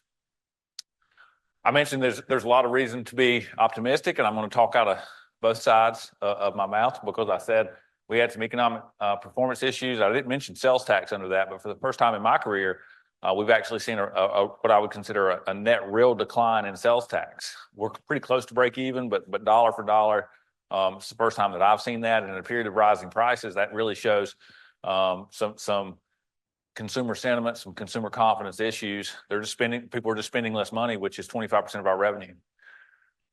But we have had some tax-based growth. 1.9% is not equivalent to inflation, but it's still growth. Investment exceeded depreciation. So that's positive. That is some reason to be optimistic. I also think that, as we heard from Crystal this morning, we have a lot of potential economic development. I'll talk about housing in just a moment. We did a housing study. This board commissioned a housing study with Bowen National Research. Last year, we completed that. Patrick Bowen presented it to the Board of Commissioners in March of last year. We've used that report. It's widely available on the internet. Alan and I use it, weekly with developers that are looking to come here. Local developers, not just folks coming from out of town. I'm sensitive to that too, Commissioner Stroud, and you and I talk about it all the time. He's got local builders in his office regularly. It's funny, he and I were talking about a local builder, and then Commissioner Barrier mentioned the same builder that has active projects going on that use our housing study for lending opportunities and accessing capital. We've also put together a housing task force, if you will, of all of the municipal town managers. So to your point too about how can we solve these problems together, we met 2 weeks ago and tried to put together a ledger of housing startups. And housing is a component of economic development. It adds tax base, it adds labor force. I think that's a really big deal. I mentioned earlier this morning that the Drexel site, there's a grading plan. I think it's about a $3.8 million grading plan. The town already has a $2.5 million grant and reserves to cover the other portion. So that'll be a very unique economic development asset that, again, is rail served and has access to electricity. There's a hotel that's likely coming to the area that's, I think that there's a letter of intent and that's in the pipeline. Unix is trending in our 1.9% growth. Unix as of January 1st was still in the CIP phase, so it's not all taxable. Their taxable value next year is only about $3.5 million, right? So that full 25 million or so is going to come on base next year. The Board of Commissioners have been supportive of a economic development shell building, industrial shell building project at Burke Business Park. So I have lots. I think that there's a lot of reasons to be optimistic about maybe a changing of the tide in our economic performance. We have stabilized our equity. When I came to work at Burke County, we had a fund balance of about 33.5%. That's normalized down to about 25%. We've been very intentional about getting that to a more marketable, more comparable level. We've also had managed performance in Q1, Q2. I was highly skeptical of organizational pressure and financial performance through the first 2 quarters, our fiscal years, July through June. So July through December represents Q1 and Q2 for us. And as we've seen the cost of the storm, as we've seen property value impairments, we've kind of taken a real pull back on some of our other kind of departmental priorities. And that's led to a very strong first half of the year financial performance. I think the biggest thing in our budget continues to be this very surgical and purposeful focus on reengineering. Examples of that, as we've talked about many times, and I won't dwell on it, but EMS billing, I think that's going to be continue to really provide some pretty meaningful opportunity for us. Our enterprise funds being self-sustaining, position justification. I just noticed we can't count. We 1, 2, 3, 5, but we skipped 4. It must be an unlucky number. Position justification, we've talked about that too. That is taking an analytical look at every single position in the organization as it comes open, and we've been successful with that. Reengineering is about all resources on the table and how do we reallocate those in a way that best align with the Board of Commissioners' strategic plan. I think that we are continuing to focus on avoidable cost strategies, and that'll also pay dividends. Now, when I talk about some of the challenges, I'll start there too. It's not just our local economy. So when you ask ourselves, well, why is sales tax maybe down just a shot? Why is there cause to pause in the economy? Here's just a couple of things I'll move through quickly, and this comes from Moody's Analytics that talks about interest rates and how that has an impact on consumer spending. And then just again, I'll look at this. This is revolving loan debt, mortgage debt, and how that's changed over time. And I point that out to say, even though this is very macroeconomic and not specific to Burke County, there's generally a tendency as debt increases that spending at some point has to level off. And I think that's what we've seen is that if I had a chart that showed the average savings account compared to the average revolving loan debt, they're inverse. And at some point, as spending has continued to increase year over year, I think we likely have hit that ceiling. I think that when you look at the delinquencies were as high as they've been since 2011, 2012, which is a fairly startling number. And debt balance for non-housing and housing has continued to rise, right? So that's at some point, the cost of living requires a fractional step back. So if I were to ask myself, is there reason to be optimistic? Yes. But is there also reason to be a little bit skeptical of a big portion of our revenue, which is sales tax? I think that's fair too. We've seen a lot of volatility. And I think that has something to do with the cost of living and people being overly reliant on debt.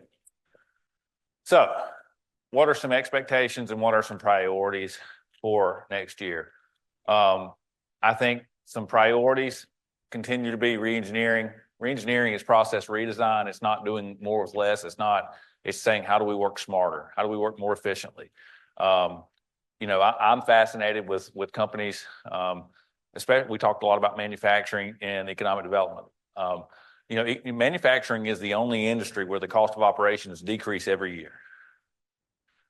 You think about inventory strategies. Toyota made just-in-time inventory famous. right? And instead of having this push mentality of we're going to make 10 units and hope we sell them. And if we only sell 8, then we're going to mark the last 2 down 30% and try to give them away.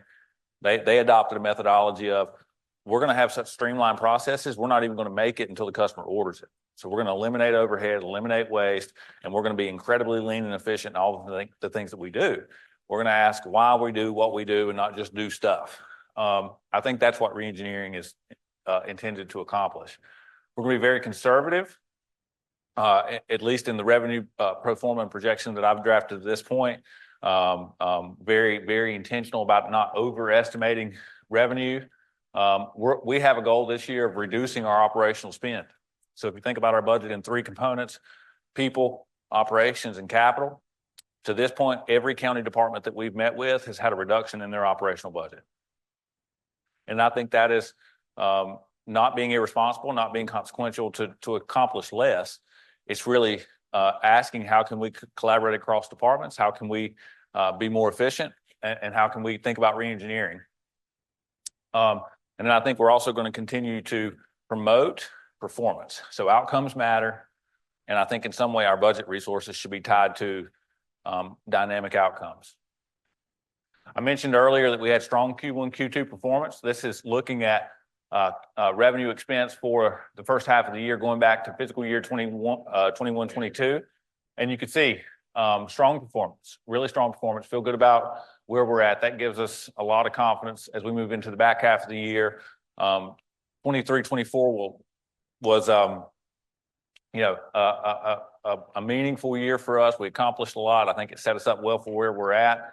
I mentioned to a couple of department heads yesterday that during some budget meetings after we left here that we do intend to have May and June to be non-spend months again. So the performance that we've seen through the first half of the year, I expect to largely continue through June.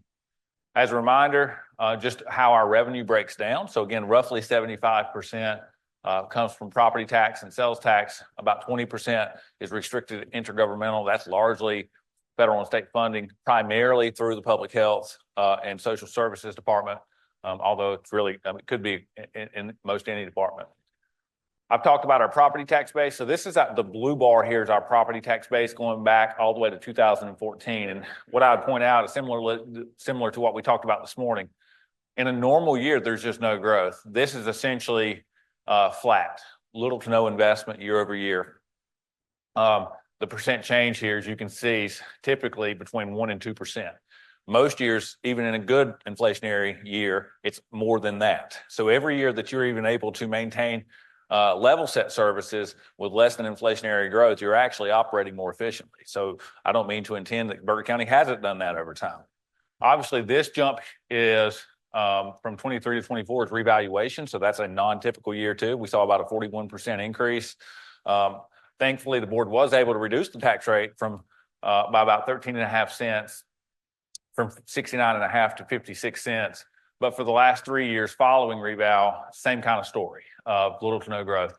This year it's about 1.9%. That generates about $212 million of tax-based growth. That yields at 100% collection, which we know we won't collect 100%. We'll be somewhere in the 98.5 range, about $1.189 million new dollars.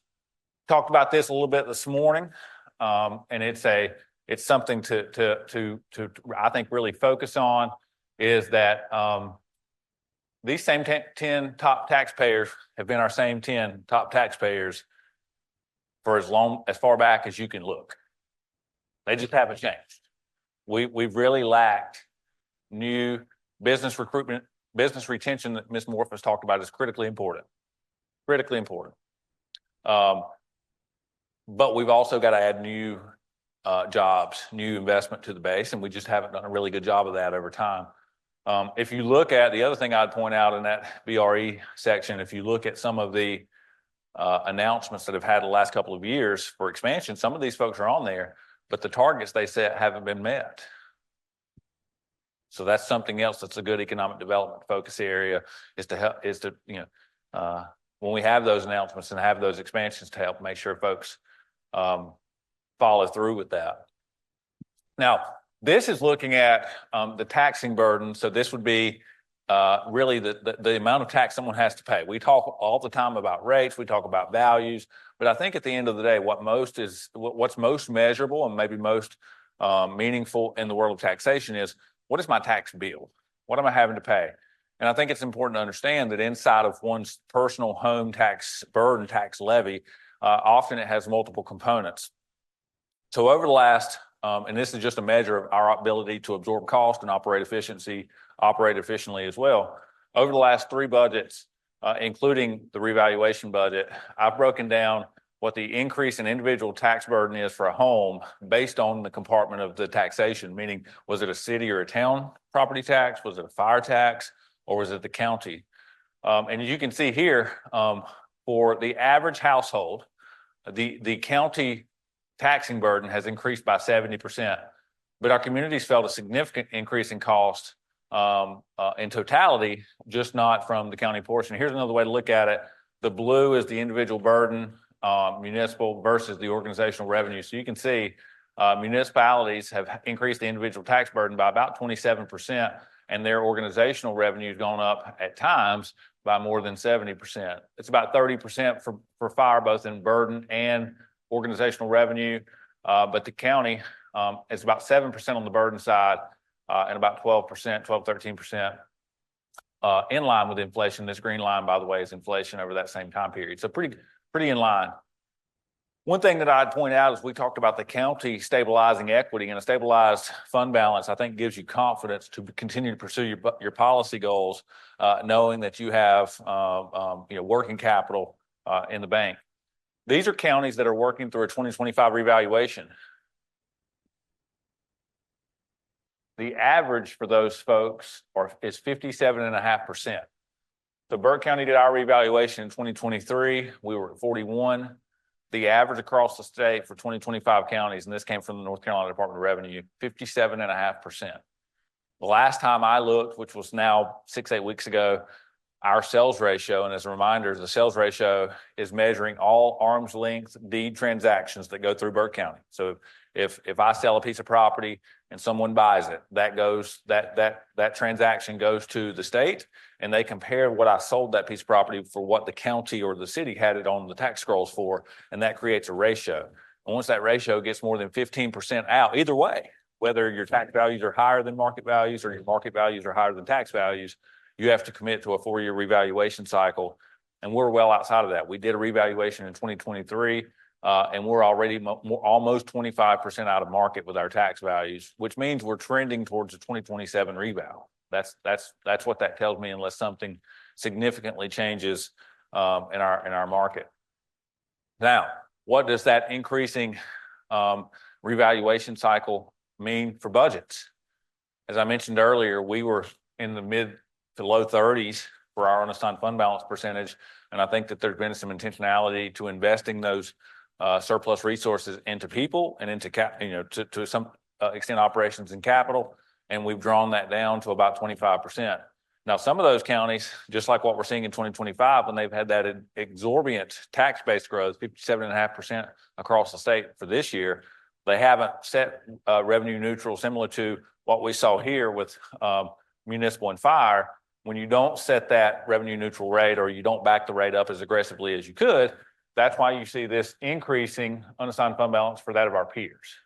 Tax values are increasing, rates aren't being adjusted because of increased cost of doing business, and that's what's creating those surpluses that are adding to their unassigned fund balance and creating that gap for equity percentages for some of our peer groups.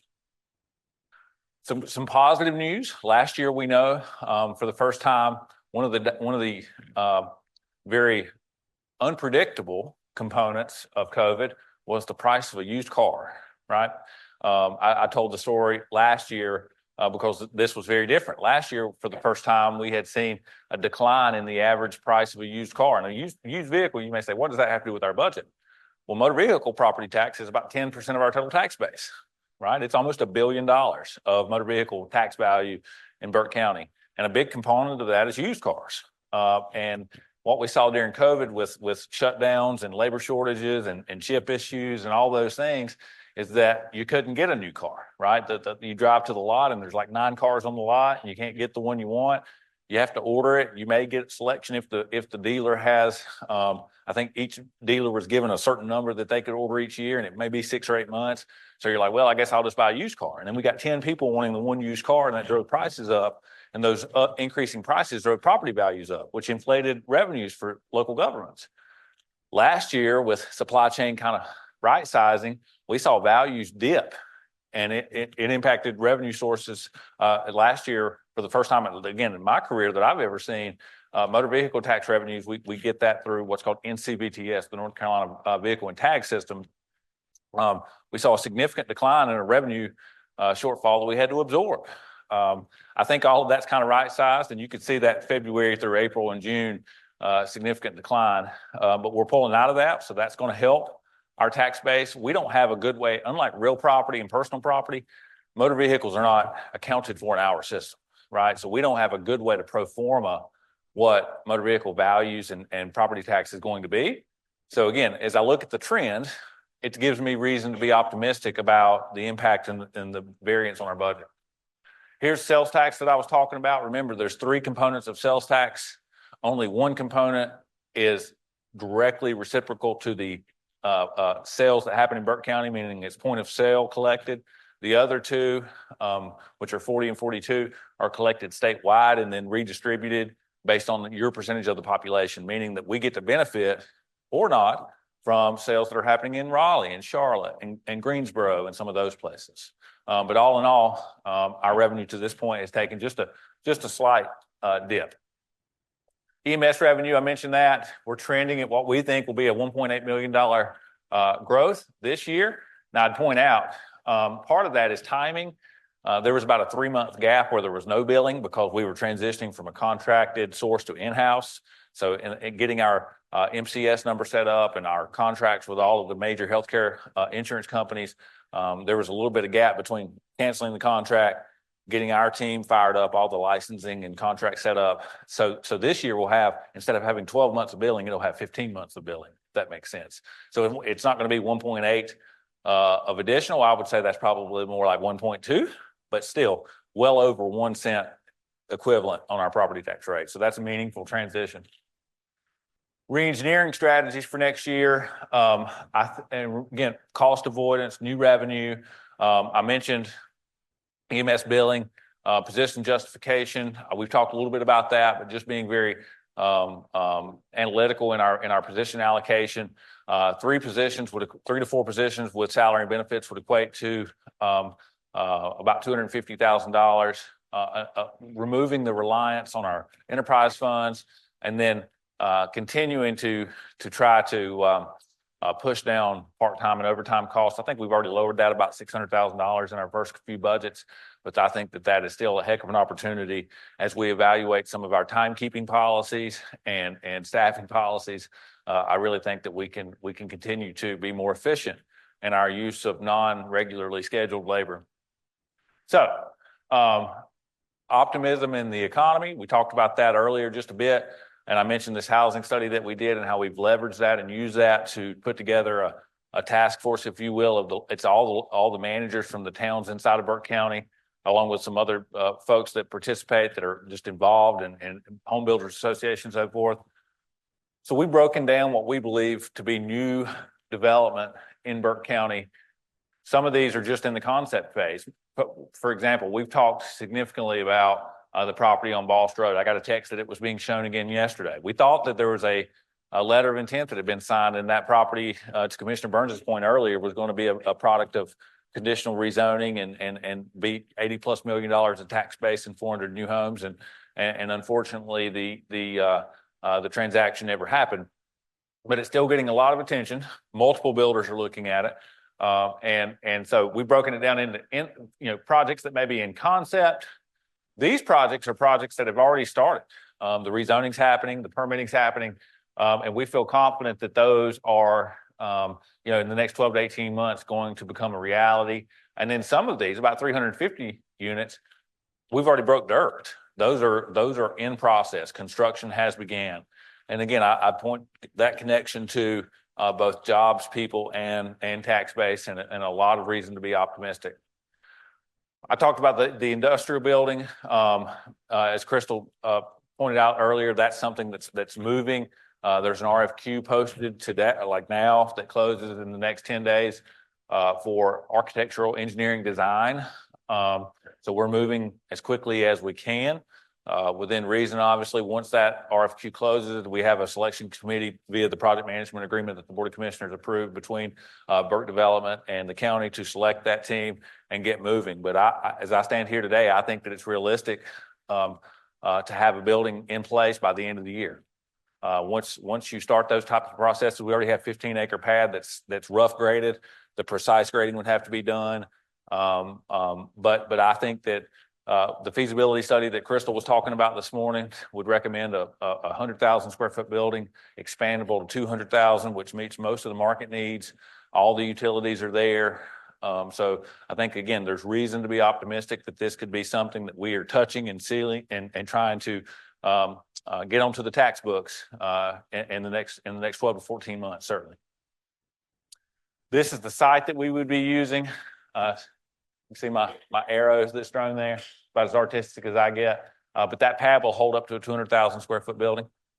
And this is just some of the dynamics about the Burke Business Park being on I-40 here, and I think being very marketable. This is not the most up-to-date photo of Unix, but it's the best one I had. They have a roof now, as I understand it. So again, I mentioned earlier, on our tax books for this year, included in that 1.9% growth and $212 million, they're only on the tax books for $3 million, because on January 1st, when we did the measurement, they still had CIP, construction in progress.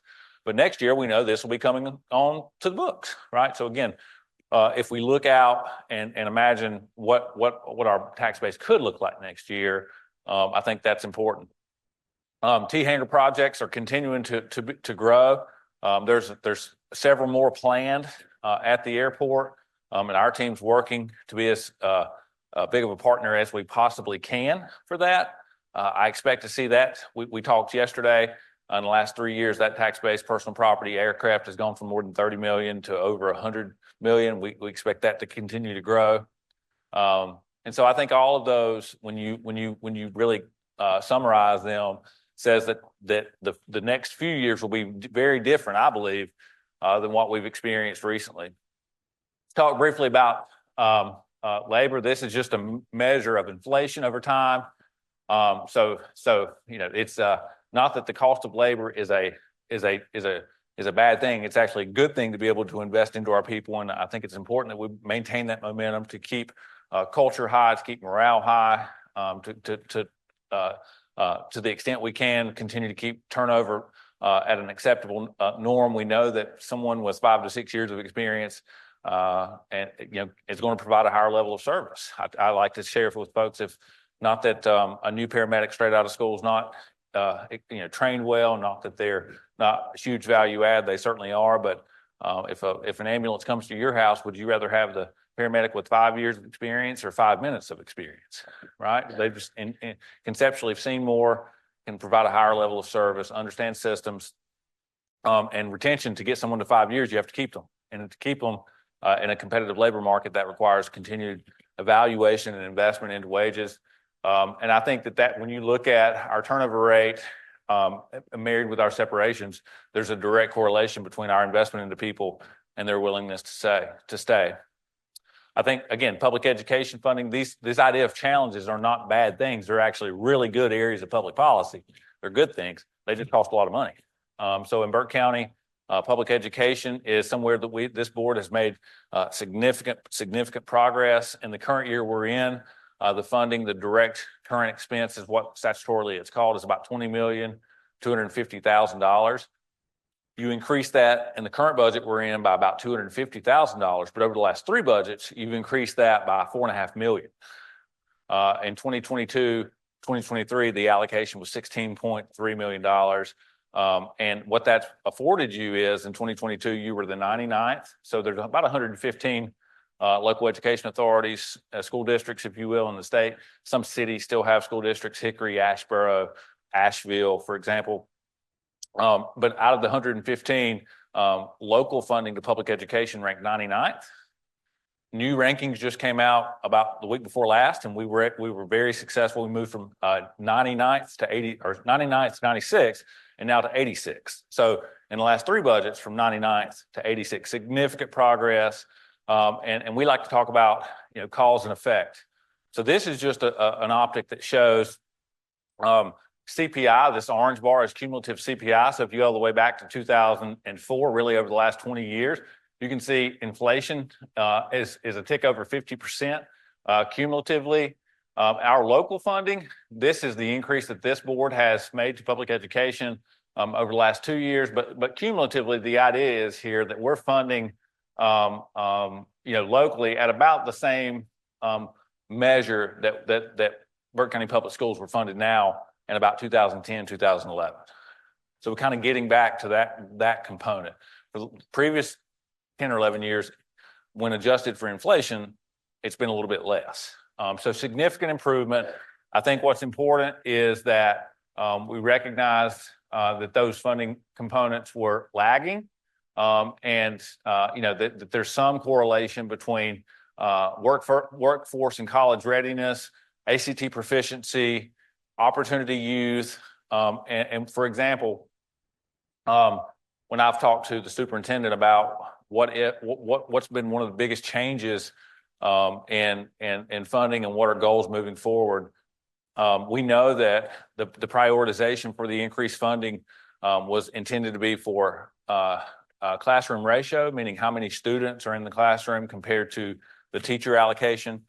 Burke County Schools are the only school district in the region that's seen an improvement. So all the other benchmarking school districts that we compare to in the last 3 years, their student-teacher ratio has grown, meaning more kids in the classroom compared to teachers, where Burke County's has diminished, which is good. We were the highest at 16.5 kids per student on average, and that's back down to below 16, where other school districts have seen growth. We also know that teacher competitiveness and pay has increased because of this increase in funding. The teacher supplement, which is paid on top of their state allocation, was frozen for about a decade, simply because of affordability. So last year was the first year in about 10 years that was, quote, unfrozen. And now we've seen a significant increase to be more competitive with Catawba and Nash and Lincoln and some of these places that I think there's reason to believe that largely, we would hire new teachers and they would work here 2 or 3 years and then transition to an adjoining school district where pay may be a little bit higher. Ideas and thoughts about how that correlates. Crystal talked a little bit about it this morning with economic development, but as it relates to workforce readiness, many school districts have career counselors. Crystal mentioned this morning that there's this misbelief that in order to be successful, you have to have a 4-year institutional education.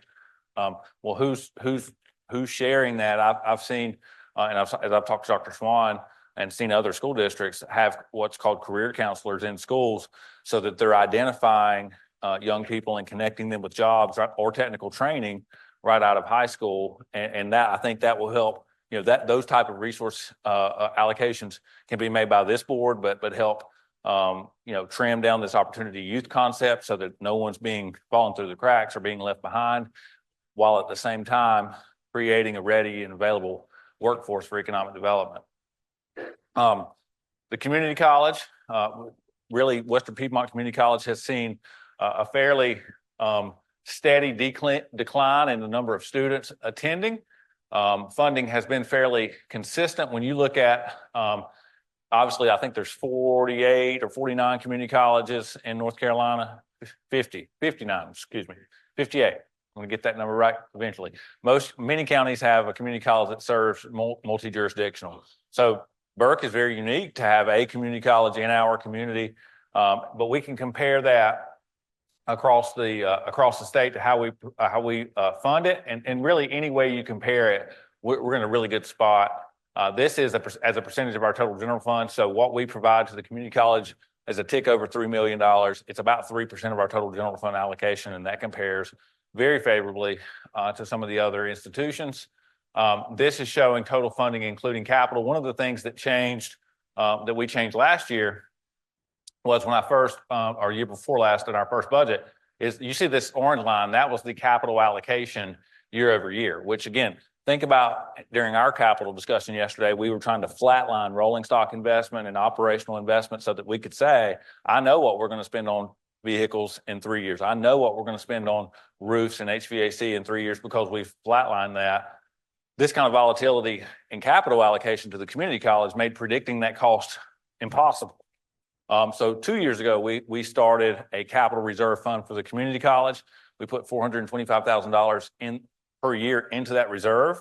And then as they have capital needs, they have to come to the Board of Commissioners and say, we'd like to make a withdrawal from that capital reserve fund for this particular project. And that, again, I think helps stabilize our funding component and give us more predictability in budgeted resources. You can see here, and I think this was for the Trade Center, but 1 year it was well over $1 million. I talked about a challenge being capital cost escalation. We saw that yesterday as we were talking through our capital program. Animal services and EMS are budgeted at $450 a square foot. We came in a little bit better than that, but as we continue to invest into our capital needs, it is becoming more and more expensive. Risk management's the same story. No matter how well we manage our claims, we don't have any control over what our renewal is. It's only fractionally based on our net claims experience to what our renewals are. And so again, I think it's realistic to expect, even though we haven't seen formal renewal projections, that we should expect some level of increase in cost. We have stabilized that over the last couple of years on the workers' comp side, much more than the property liability side, because this is where some of those natural disasters across the country would be housed. On a very positive side, as a part of our risk management portfolio, we are self-insured, self-funded for employee wellness.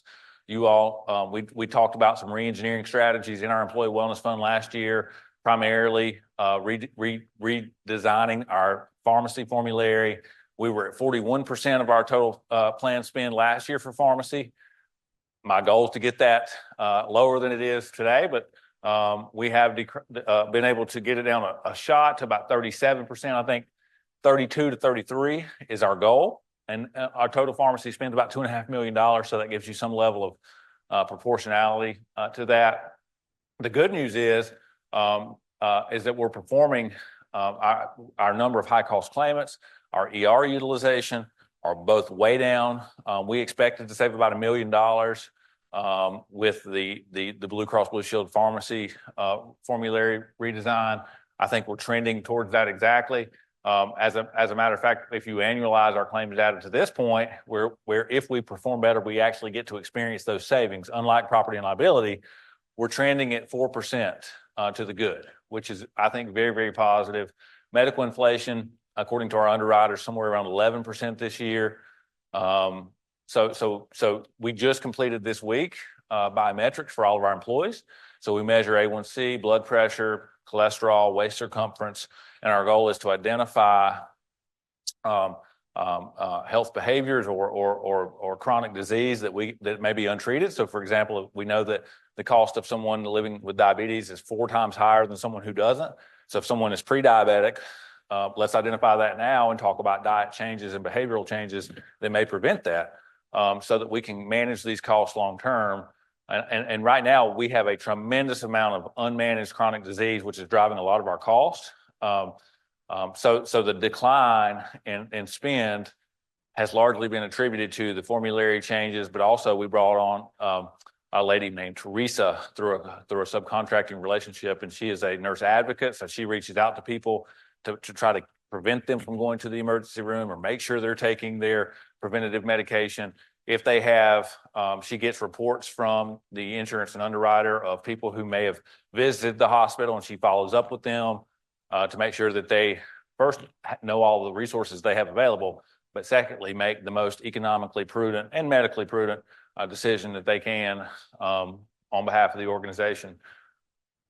Similar to most things, when you look at our plan, you can see one of the biggest improvements is the number, and some of this is just luck, right? Oncology and some of those things are just experience and having some being very fortunate, but our number of high cost claimants, which we define as anyone who has a claim more than $62,500, is down significantly, which is a very positive thing.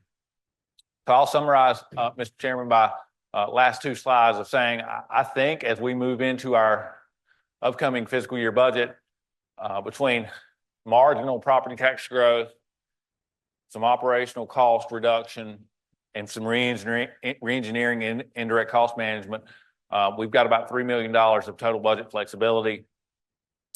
These are obviously just propositions, policy items for the board to consider, but to give them some context and materiality, I've assigned amounts to them.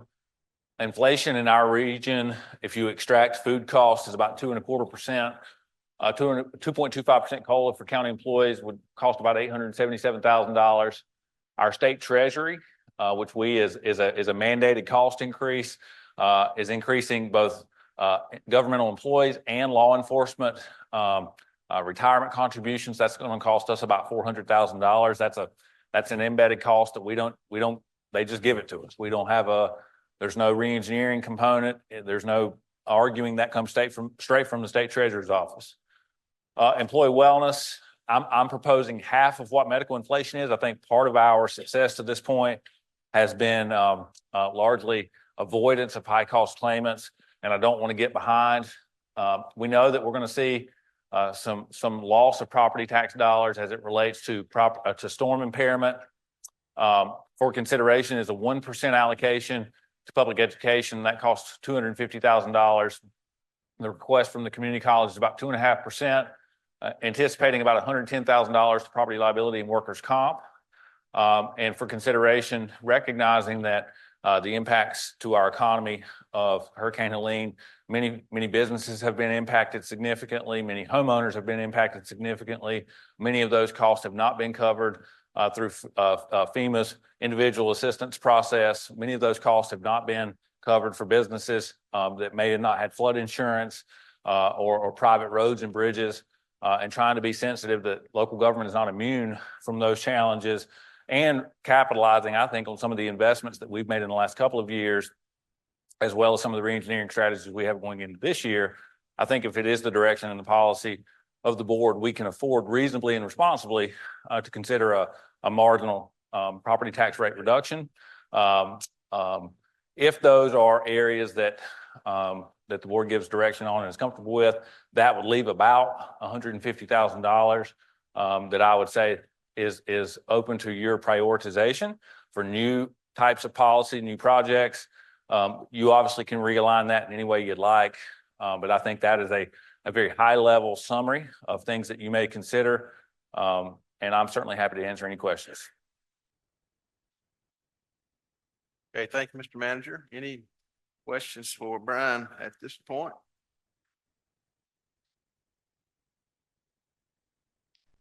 All right, seeing here none, we're going to give Mr. Epley a few moments to add some things that we've discussed over the day and yesterday to our project boards up here, and then we'll come back maybe in about 4 or 5 minutes and go through the exercise of placing your dots where you think you'd like to place priorities. Good.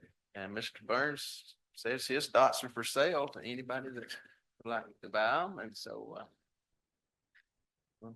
take about a 4 or 5 minute break, give Brian time to work on the boards, and then proceed back up, set your priorities, and then we'll have just another brief comment or two before we consider adjournment. I want to take this minute again while Brian's doing that to thank our staff. You guys, many of you have been here both days. So let's write on this one. Thank you for being here, giving your time to not just focus all the time on your department, but to try to better understand the whole team concept to the county. We're all in this together, and I want to say how much we as the board appreciate what each of you guys do every day to work together to make us most efficient and effective as we possibly can be in Burke County. And I, on behalf of the board, want to say thank you for that.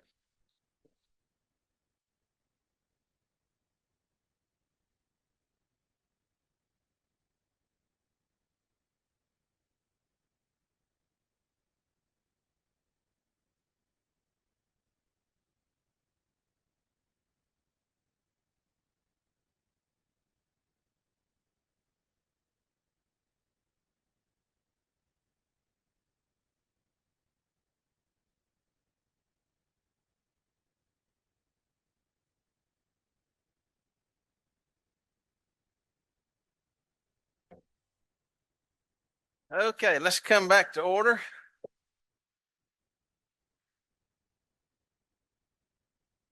Mr. Manager, I'll let you wrap up if you would, please.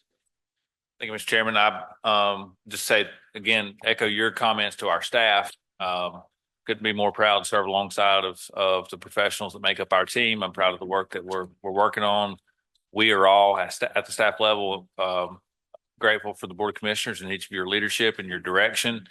The direction you've given us today will be the prime component for the remainder of the budget development process. After today, we'll finalize our revenue projections, have that memo to the board before the end of March, along with the formalized and finalized capital improvement plan. And then we'll track towards a May presentation of the full budget. So to you and to Mr. Vice Chairman and the entire board, we are so thankful for your time the last 2 days. I know it's been a lot, but this is meaningful and important work. So thank you. All right. Thank you, Mr. Manager. Any other comments from the board? Yes, sir. I just like to say I appreciate all the staff and the county manager here, all the effort that everybody in this room and people that aren't even in here right now put into this also. I appreciate all of you.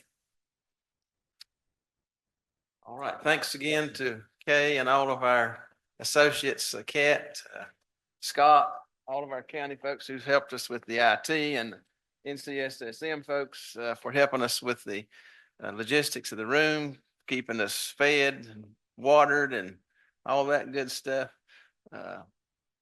So unless there are no further comments, Mr. Manager, you've got your marching orders up there in all different colors. You can figure out how they all come together and how to get us into the year 25, 26. So that's, hadn't started thinking quite that far ahead, but it's 26. It'll be here before we know it. So we look for those to be good years. And again, thank you for all that you do and all of the other folks in the room that have been here and keep us going every day, 24/7, I might add. So I'll entertain a motion to adjourn. So moved, Mr. Chairman. Thank you, Mr. Burns. All those in favor signify by the uplifted hand. That's all of us, Madam Clerk.